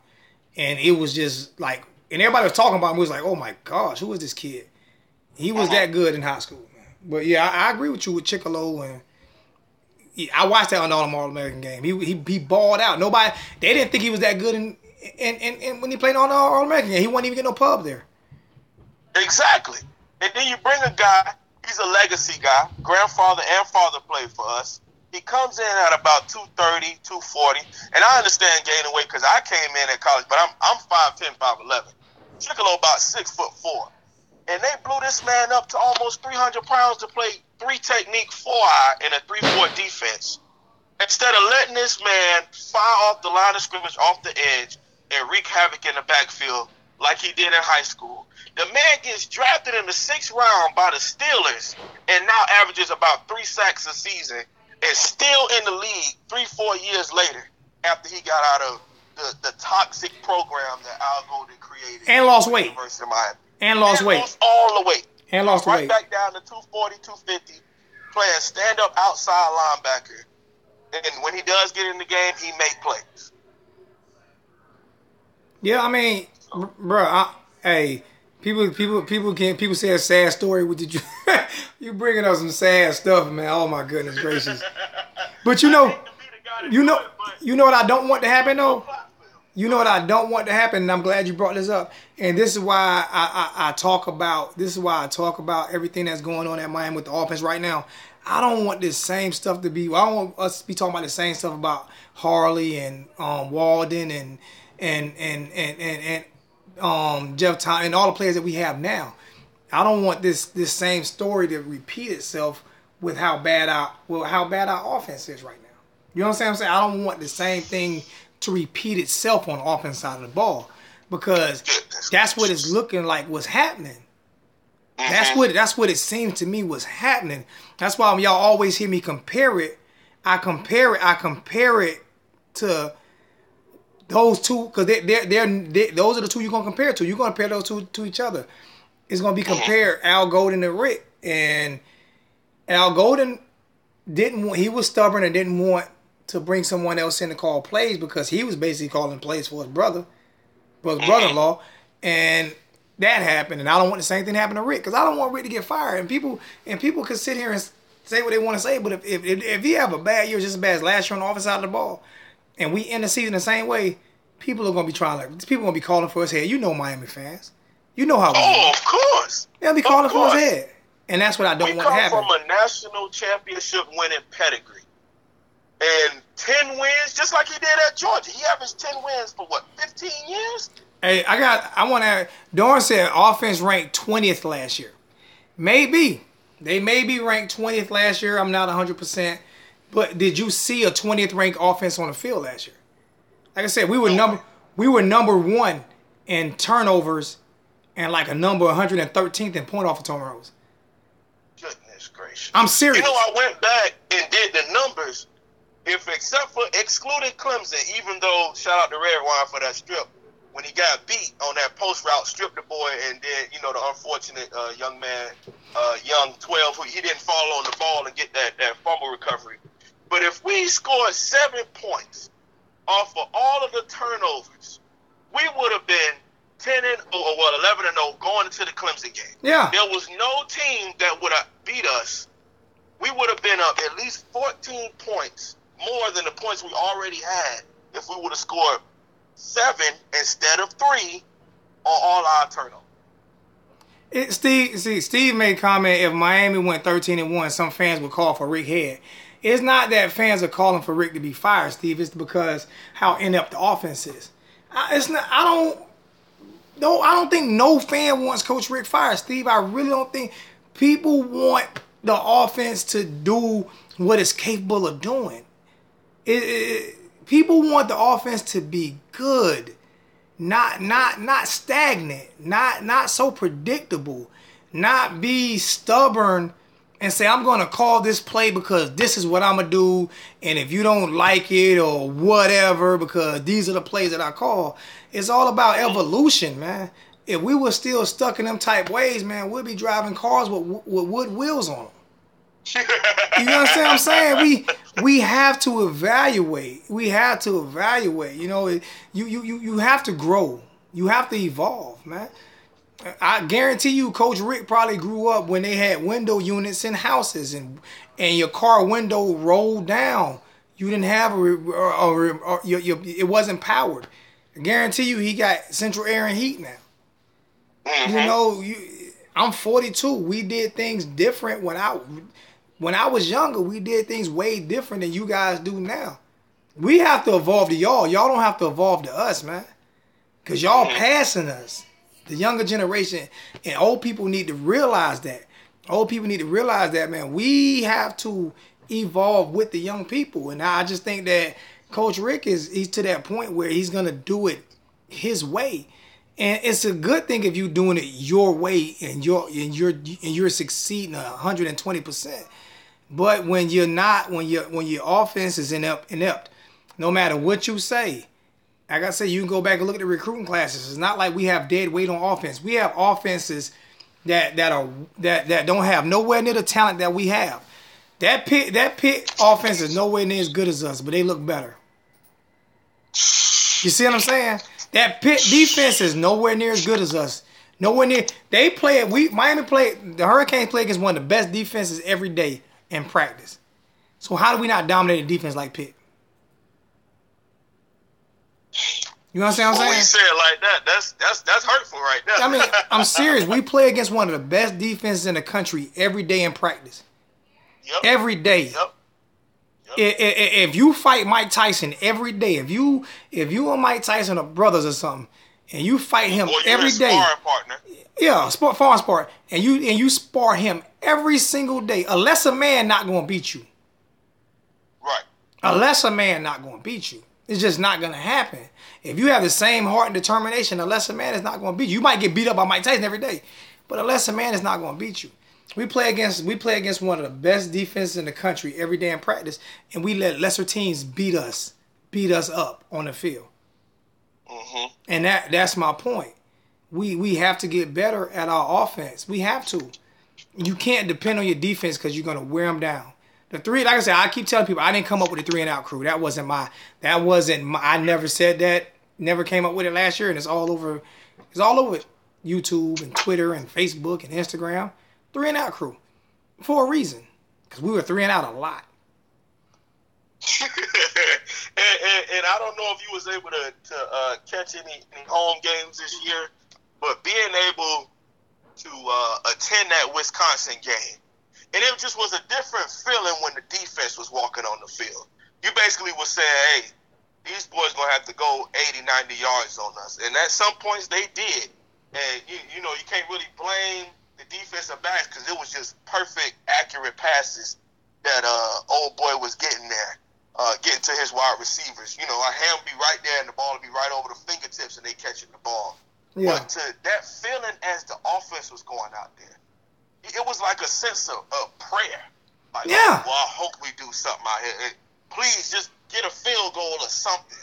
But then when we got up, I think I want to say 13-10 or 14-10, and DJ Dallas hit the sideline up when they did the Wildcat. Well, that thing was going crazy. We felt like it was nowhere in the world Wisconsin is going to win this game with the atmosphere that was in that stadium at that point, and the defense firing because we finally was scoring on offense. But once we went conservative and started going run, short pass, 3-and-out, run, short pass, 3-and-out, then it was a collective sigh, like, oh Lord, come on, Rick, with this garbage you bringing out again. Now and it was a tough loss. I can give this right here, and I'm 100% with Ernest on this one. The refs in that Wisconsin game, they flat out cheated, but they cheated our defense, not our offense, Ernest. They flat out cheated our defense. They should have called 1,000 holding calls, man. Them referees did not want us to win that game. But you 100% right. You 100% right on the play calling, man. It's like throwing the ball on a third and 7. You throw the ball 4 yards. And I know that's not all Rick. I know it's the quarterback. Don't get me wrong. Excuse me, I got someone else. I know that's not all on Rick. Don't get me wrong. But my issue with that is you chose to play Malik, knowing that Malik was not the guy. And you had me buy into it. Because you go back and look at videos, I'm like, I heard people saying it. They was comparing Malik to Russell Wilson. And they had me, bro. I'm telling you, I'm the one that was like, hey man, I heard Malik like Russell Wilson, you know, not just because he looked like him. You know, like, hey, I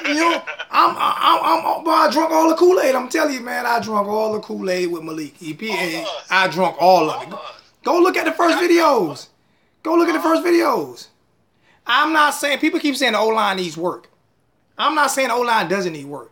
What I'm saying is the O-line that we had was designed for a spread system. Those are two. We recruited a certain type of alignment. Repeat that again. Thank you. Repeat that again. Say that again. We recruited a certain type of offensive alignment to fit the spread system under James Coley, which was very successful. If anybody wants to just sit and admit that right there. Oh my! It's Sunday. You about to make me cry. You recruit certain type of players for certain type of systems. He recruited a spread. He recruited linemen that were designed for a spread system. He recruited a quarterback that was designed for a spread system, and they were very successful. Then we turned the whole system into an RPO, which was with Tom Brady at quarterback. With Tom Brady and the Denver Bronco offensive line, zone read line. And tried to turn him into Cam Newton in the Panthers. And you can't do that. You can't do that and then blame the O-line. You can't do that and then in the same blame the O-line for doing something that they're not used to doing. It was the same thing you said with Anthony Chickalo when they made him put on all that weight. Now you're making these old linemen put on all this weight that they're not used to carrying because they're not used to being 330 pounds. They're used to be 270, 280 because of the scheme that they run. You look at spread offensive linemen. They're smaller. They're quicker. They're not big. They're not big Wisconsin lines. That's not who they are. Remember They're when? not big maulers. Remember back in the days, man, when Miami would take safeties and turn it to linebackers, and take linebackers and turn it to defensive linemen. You know what I'm saying? And we were small but fast as I don't know what in every position. Right. They changed the game that way. We didn't have linebackers that like they had at Nebraska that was 280 pounds, 70 pounds. Our linebackers was 220. Exactly. You know, and that was the flack that happened with Ray Lewis playing at middle linebacker at a preliminary program at 215 pounds, but he was giving you 15 to 20 tackles every single game because he was flying. Steve keep missing my point. Steve saying we need big linemen. I'm not saying we don't need big linemen, Steve. I'm agreeing with you. What I'm saying is he should have got the big lineman before he changed the system. That's all I'm saying. Right. You can't change you can't change the system before you get the players that you want or the player that you need to run your system. That can actually execute that system. And you know, I'm gonna give an example because everybody has, you know, different ways that they can see what we're saying. So let's take. I'm sorry. Could you pause for 1 second? I'm sorry because I've said this a lot. Please keep that. Highly Favorable said, "Crazy how they used to crucify Manny and the defense when the real problem was the predictable offense of play calling. Couldn't put points on the board." Couldn't get first downs, but they would crucify Manny. If Manny Diaz had a bad play call or a safety let a guy get open for a touchdown, oh my goodness gracious, they would crucify the defense. They would crucify Manny, but say nothing about Coach Rick because we're afraid to lose Coach Mark Rick. So there's no pressure there. We're not going to put pressure on him because he's the savior of the U. You can't save the U. The U is always going to be the U. If you not coaching it, someone is going to coach. We could take a high school player from Miami Central or Booker T or somewhere in that area and win a national championship because he know how to coach those players. I don't care what nobody's saying. I really believe that. Right. I really believe that. That's from the heart. That's true now. That's how we used to recruit. What Rick did was smart. He's an alum, and he was able to get the boosters on his side. That's what you have to do at Miami. You have to be able to get the boosters on your side. And that's what Rick can do. People are afraid to lose that. I'm afraid to lose that. But I'm not afraid to speak my mind. I don't care what nobody say. I can lose every sub. I promise you I thought about quitting today. I swear to you, I promise you, I thought about quitting today. I thought about letting the YouTube channel go today. I'm dead serious. Bruh, I'm telling you, I sat here on my couch. I called Steve Billings Jr., running back for University of Miami, because that's a good friend of mine. He's just a freshman this year. I've talked to him a lot. I text my brother, Unc Nasty. I thought about quitting today. Because it gets frustrating when you put your all into it and you're not really, you see the results, but you're not seeing them. Right. You know what I'm saying? So I came close to quitting today. I didn't. Steven talked me out of it. Unc Nasty talked me out of it. But I definitely thought about letting it go today. It's therapy for me, talking with my family. You know what I'm saying? It is. It's therapy with me talking with my family. I didn't think about letting it go because I disagree or agree with people on the channel. I thought about letting it go because I'm getting stuck in my ways. Same thing I'm talking about Coach Rick. I'm getting stuck in my ways. I want to see things grow faster. Right. I'm not seeing them grow fast enough for me. So I got stuck in my ways. So I made a few phone calls to see what people think. I'm telling you, this was going to be my last show, I promise you. And I talked to those guys, and it was like, stick with it. We'll talk. Stick with it. So that's what I decided to do. So I mean, we all go through situations and problems and things that we talk about, things that we do, but it's like we don't want to hold people accountable because we're afraid to lose them. People are afraid to lose Coach Rick. You look at how they question Coach Rick at the interviews. They used to question Al Golden. They're afraid to question Coach Rick. He get them a certain look and they're like, I'm not asking that question. I'm not asking that question. Because he might ban me from practice. I can't ask him questions no more. That's how it seems. Mm-hmm. So do you think that it's more about, one thing about there's being a fine line between respect and fear. So do you believe that they just revere him so much to where they don't want to even put him in a tight situation to say anything or ask a question that might even seem disrespectful? Yeah.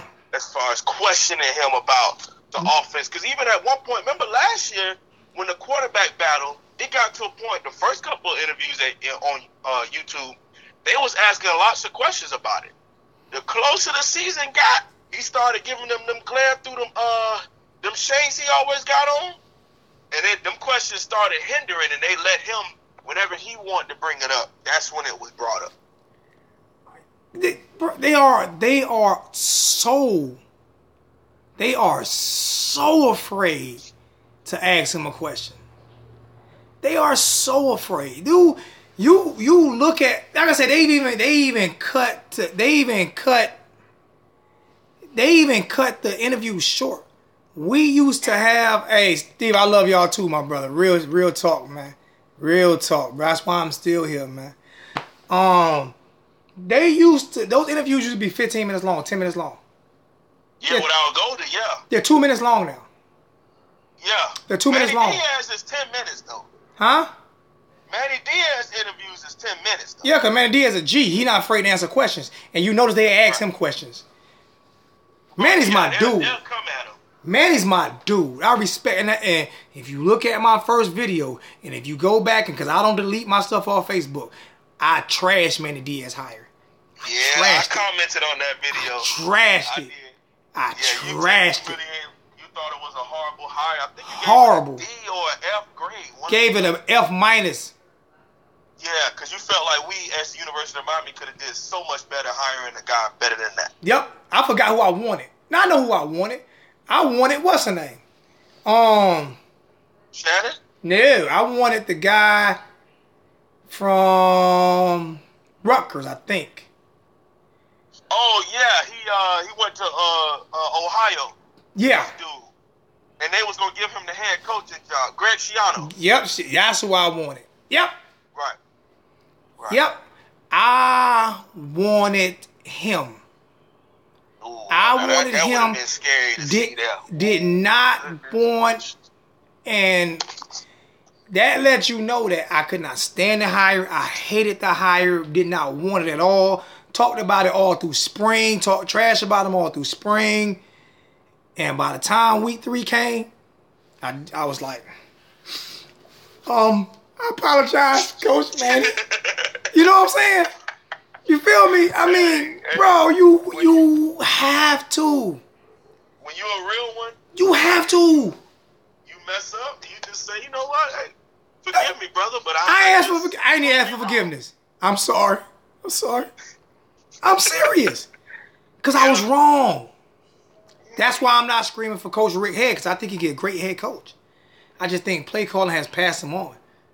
But he can prove me wrong, and I promise you, if our offense gets 30% better than what it is this year, I'm not even asking for a lot, because 30% ain't a lot.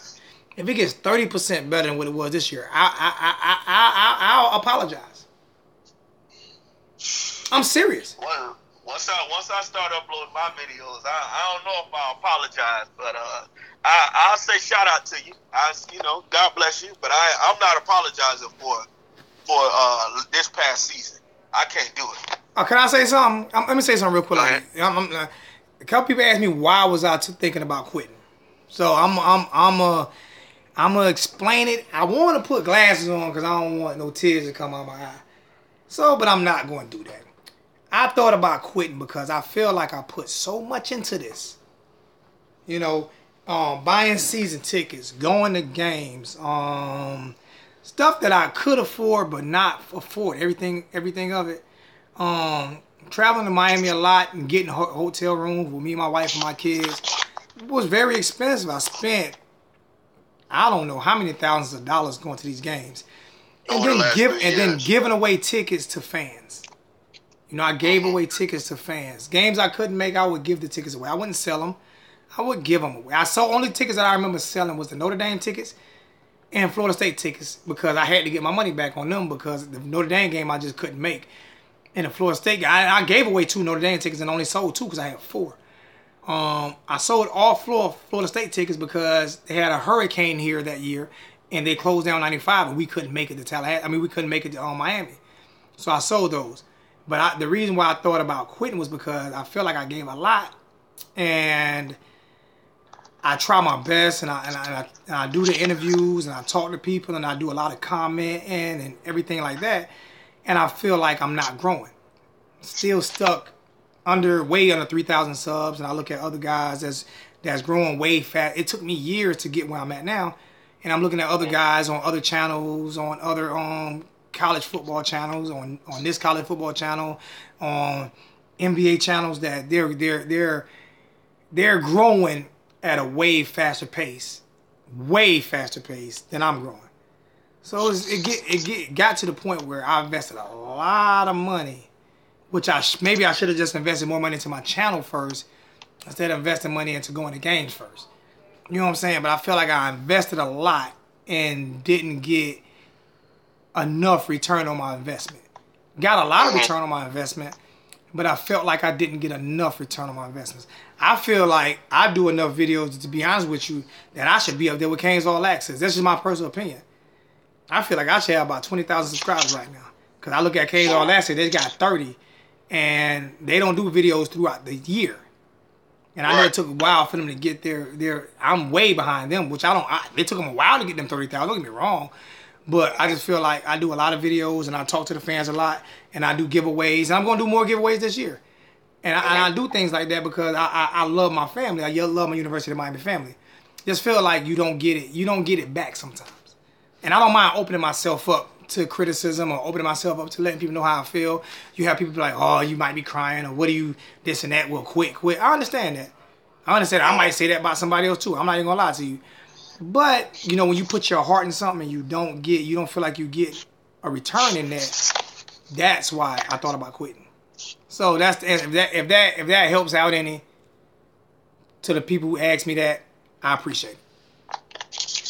I got you. And, you know, only in response to that, and then I'll say my thing and I get off and let somebody else do their talking.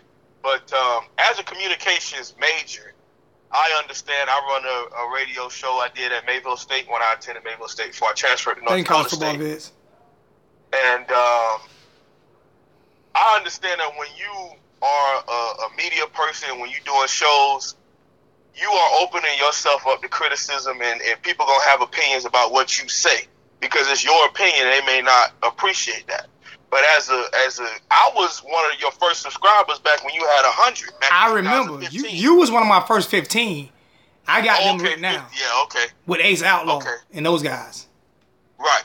And then you were one of the only people who want to be honest and start talking about what was really going on with our program in response to, I wanted all about the U83. I think was one of the original guys, and then Kane Shades, guys like that. Yeah. But you know, you have inspired people like, College Football Viz and Wise. He gives you a shout out before every video.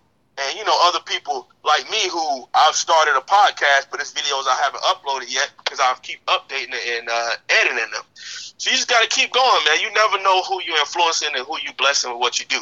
So don't just give up because you never know what God has for you. I appreciate that, man. Really do, man. I got you. No problem, bro. And you 20, and you say you 20, right? I'm 21. Yeah. All right, now I was talking to Steven today, Steve Larson. Steve Larson 20, 19, 18, might be 18. Steve Larson 18, somewhere around there. Young dude. And that's why there's another thing I say about older people. Do not think you can't get advice from young men and young women. Stop it. Stop it with that you know everything, because you don't. You don't know everything, man. And I always take advice from whether you 5 years old or 105 years old. You gotta take advice from everybody who can actually speak, because you're gonna learn something from everybody. You're gonna learn what to do, what not to do. And that's what I learned. But I'm gonna always give my honest opinion. I'm not gonna say something just to make someone happy. Just to get subscribers. That's what I'm not gonna do. That's what I'm not gonna do. I'm not gonna lie to you on how I feel about a certain situation, because if I do that, then I'm not being genuine. And one thing I can say about me is I'm 100% real. I'm the same. If you meet me in person, I'm the same person. If you hung around with me for a whole 30 days, you're gonna see the same person every day. I'm nowhere near fake. I don't believe in. I grew up in Harlem, man. Grew up in a rough situation. You can't be fake in certain situations, man. So I'm not fake. I'm going to be 100% real, and I'm not going to lie to you, and I don't want you lying to me. And I'm never trying to change anybody's opinion on anything. That's one thing I'm never doing. I respect your opinion on whatever you believe. If you believe that Mark Richt needs his players in place, I'm never going to try to change your opinion on that. Never. That's not what I'm going to do. What I'm going to say is what I think he needs to do until he gets his players in place. It's just opinions. It's nothing factual about anything I'm saying. Really, nothing factual. Everything I'm saying on here, the only thing that I bring up that's factual is numbers. Right. That's it. You can't dispute that. You can't dispute numbers. Everything else is opinionated. Right. Everything else is opinionated. Everything else I say is opinionated. It's an opinionated show. That's why I wanted to do this year. Like, we've been on an hour and 45 minutes. 46 minutes, and I'm not even tired yet. It's crazy how long, and there's been people on here for the whole time almost. It's crazy that how you can enjoy yourself just by having a conversation with friends and stuff. You know what I'm saying? So I'd have never did this, but this is what I want to do this year. I want to change the format up a little bit this year, and get all the family involved and go off on me. Just don't curse me out, because the reason why I don't curse is because it's not because I don't curse outside of this channel, because I got a real bad mouth, believe me. But it's just that I didn't want to do it with kids, and if any recruits or any players or any coaches. I want to be as respectable as I can be. I want to be as respectable to players, even though I don't agree with Coach Rick and his play calling. You can disagree with somebody without disrespecting them. Right. You know, right. And I didn't want to disrespect any players, any fans of the program, any parents or wives or husbands or anybody that's involved with the program, the alumni, anything. I didn't want to disrespect anybody. That's why I don't curse about a player. But I also didn't want to kiss anybody's butt. And just because your husband's on staff, your wife is on staff, or your child is a player, I didn't want to get to the point where I'm kissing butt to where I'm just trying to get those people to like me. Because what happens then is you can never give your honest opinion on what you feel. Right. And you don't want to get to that point. Yeah. Right. Don't want to get there. So, yeah, I got you. I'm just go ahead and make my last point about the offensive lineman, and I'll go ahead and let somebody else get on and get their opinion. But we were talking about scheme fit and guys being recruited. And just to further the point that we were talking about, let's take the left side of the offensive line against the right side of the offensive. Casey McDermott and Trevor Darling, those are guys who, and Chad and DJ Jackson, those are guys that came out of high school with me. So these are people I played against, went to camps with and stuff like that. Trevor Darling was a left tackle in high school at Miami Central. Casey McDermott was a left tackle up in Northern Florida. Those are pass blocking guys. That's what they did. Coming out of high school, they probably was like about 306, 297, around that range, 6'4", 6'6" for Casey. And that's what they were built for, was going backwards out of two-point stance and pass blocking and holding their defensive lineman at bay. That's what they did. But Mark Richt brings in a guy, the right guard, 55, his name escapes me right now. Bigger dude, but he's from Miami Central. but he was 350 pounds coming out of high school. Shed weight, and now he down to 330. But that's the type of big mauler offensive lineman that Mark Richt was bringing in. And Al Golden was bringing in pass blocking guys to fit the spread system. So he had a bunch of guys that could play left tackle and kick back at left tackle and left guard. And even last year, they even intertwined. They was playing, Trevor Darnold was playing left tackle and Casey was playing left guard. Okay. Because they were pass blocking type of offensive linemen. So that just furthers the point of what we were talking about is the type of guys that were being brought in, type of offensive linemen. And now we're trying to transition to a pistol RPO, run first type with light guys. And when we played bigger defensive linemen, they just was bull rushing the smaller offensive linemen that we had. And they're not used to carrying the 330-pound weight, that they had. And the guy, 55, he had a problem in pass protecting because the Clemson dude had a whole party on him at 3 technique. Just running right past him because he's used to taking 1 or 2 steps at the line of scrimmage and punching you or just blowing you off the ball. And you trying to make him take 3, 4 steps kicking back. He's not used to that. So that's just, facts to back up the point that we were talking about before. Yeah, I mean, and that's what I think that's what I said. I think that's what I said about, what I'm saying, this is why the offensive line isn't as good as Coach Richt wanted, is because they were recruited for a different scheme. These offensive linemen never played this type of scheme. They were recruited for a totally different scheme. So when you play a certain type of way, it's so hard to switch. We expect young men and women to be able to adapt when we don't expect adults to be able to adapt. Do as I say, not as I do. And do as I say, not as I do mentality don't work anymore.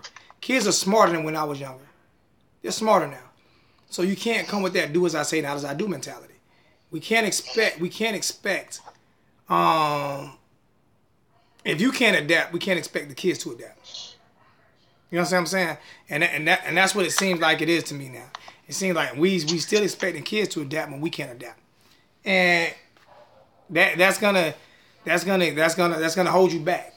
It's gonna hold you back in your life and your career and everything. You have to be able to adapt. If you can't adapt, you might make your money, you're gonna be successful, but are you gonna reach the pinnacle? Are you gonna win that championship in any field that you want? Are you gonna reach that championship? In any field that you work in, it's not just about sports. In your work, are you gonna reach that? Are you gonna reach that championship? And what I mean by championship, are you gonna end up being one of the best at what you do? Mm-hmm. And if you don't adapt, if you don't get, I'm a welder, and I'm a welder. That's what I've been doing. I've been doing this since I was 18, 42 now, and I'll be on YouTube watching different welding videos now to get better, because I always want to get better. And just to see how the field has evolved. Exactly. See how you can add that to what you've already been doing for years. Exactly. You have to. That's what makes you good. All right, my brother. Hey, call back in. I'm about to do these last 7 minutes, because this will be a 2-hour show, which is the longest show in the history I've ever done, ever. So I'm gonna do this last. What time is it? Goodness gracious, man! It's 6 o'clock. Y'all do know I'm old, because a brother usually be in bed by 8, because I got to be up in the morning at 3. So I ain't even get to play PlayStation today. Yeah, I do. Yeah, I'm 42 and I still play PlayStation. I don't want to. Yep. I'm about to jump on 2K right now. But hey, man, I appreciate it, man. Hey, you got my number. Lock my number in. If you ever need anything, hit me up, man. We can always talk. If you just want to talk about life, whatever, man, hit me up, man. Of course. All right, brother. God bless. And shout out to the Hurricane family.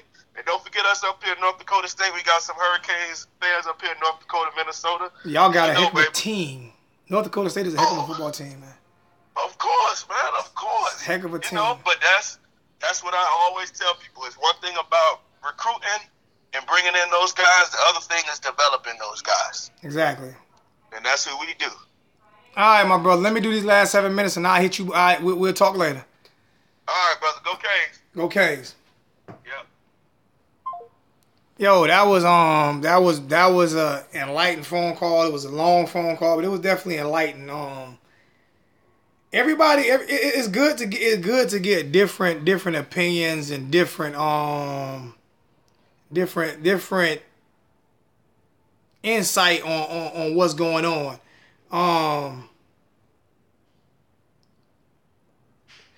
Yeah, Brandon Frick, my home. He said he was at the Orange Bowl.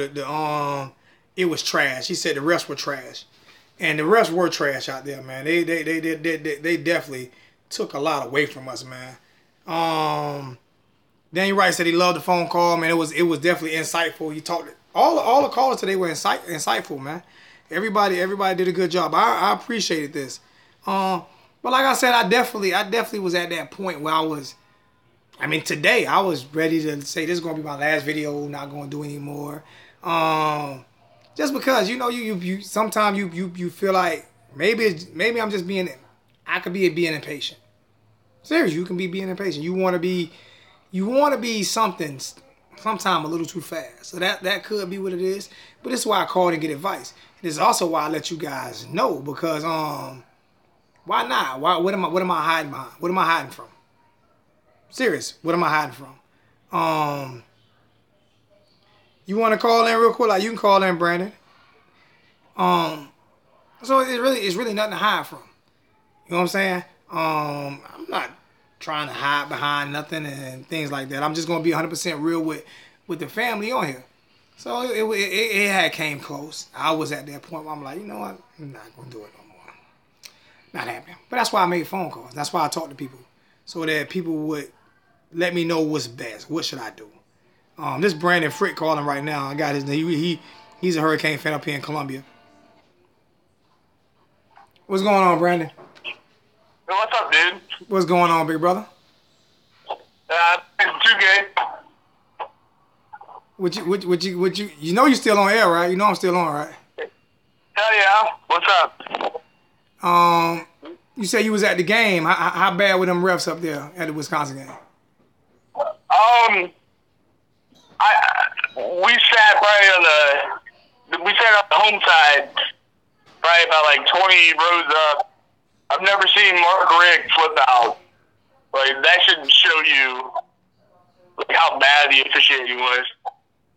Yeah, I seen it on TV. He was cursing. Man, he's been a coach for since 2000, and he's never done that. Well, he's never coached at Miami. You know they don't like us. He played here. He didn't coach here. They don't like us. Nobody likes us, but still, the fact that he flipped out like that should show us that he's dedicated to our program. Yeah, I mean, I'm not saying he's not dedicated. I believe that's why I say I don't want to lose him as a coach, and I don't want fans to. That was a good sign. That was a good sign, but I mean, he can't call offense to save his life. Offense coordinator. It was a highly favorable. I appreciate that, man. I'm not the realest fan, but I really love my Hurricanes. You know what I'm saying? I really love my and like I say, Brandon lives maybe 10, 15 minutes from me. Brandon lives right up the street from me. He met me through the channel.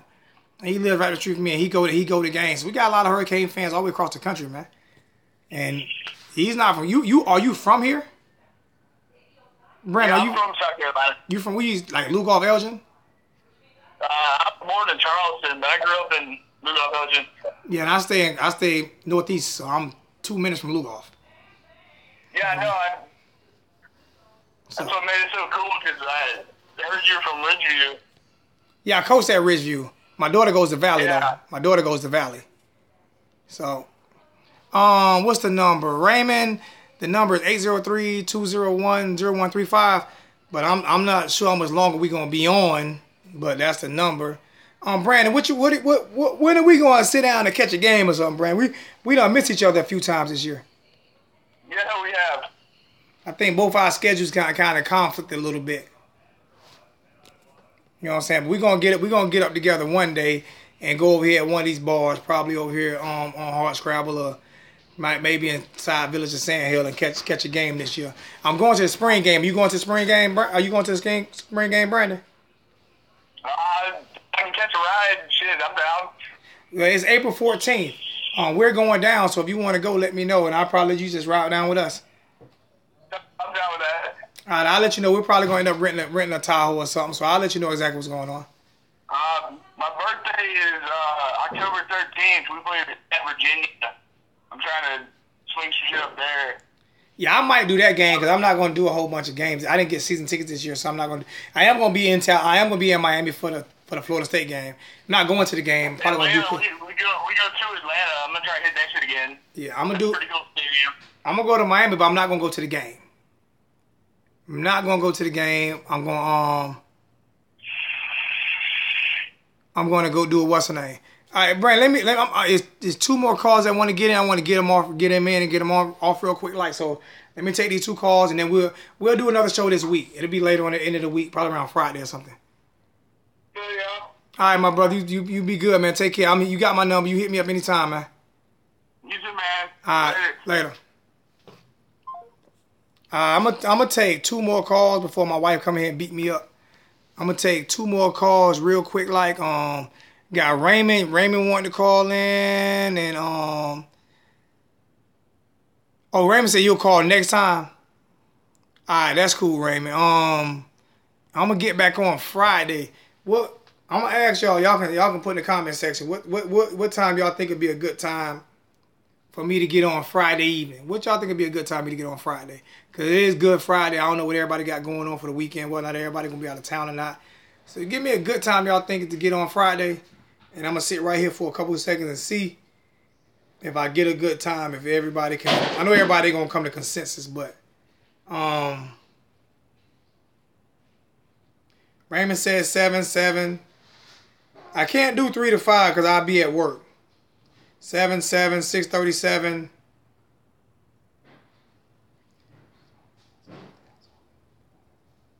That's cool, man. Tell I say happy birthday. My daughter's birthday was yesterday. Tell I say happy birthday. 7. So everybody likes 7. So I'm gonna do 7 o'clock next. Fred said 6. Fred, you done got beat down, man. Everybody said 7. Oh, sorry, Fred. You in the minority, man. Everybody going 7. You the only 6 in there, man.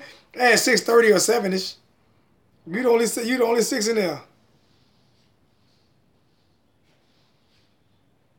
Okay, you want Gino Toretta as OC? That's cool. Steve want Gino Toretta. He wanted Gino Toretta. 7. Thanks, man. I appreciate that for my daughter. All right, so we're gonna come in and we're gonna do 7 o'clock next Friday.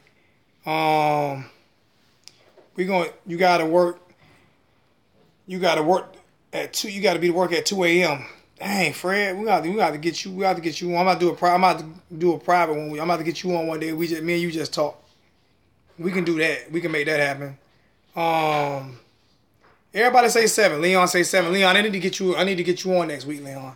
So everybody say 7 o'clock. So we'll do 7 o'clock next week, man. I appreciate it, man. Subscribe to the page. Share the video. It's gonna be a long video, so people ain't gonna really watch this video. But subscribe to the page. Share the video. I'm gonna try to get something set up for donations so it can help me get some better equipment and everything. And we'll talk, man. Love you guys all day, every day, man. This video should post up in the morning sometimes. So love you guys all day, every day, man. Represent the you to the fullest. And throw this you up, and we out.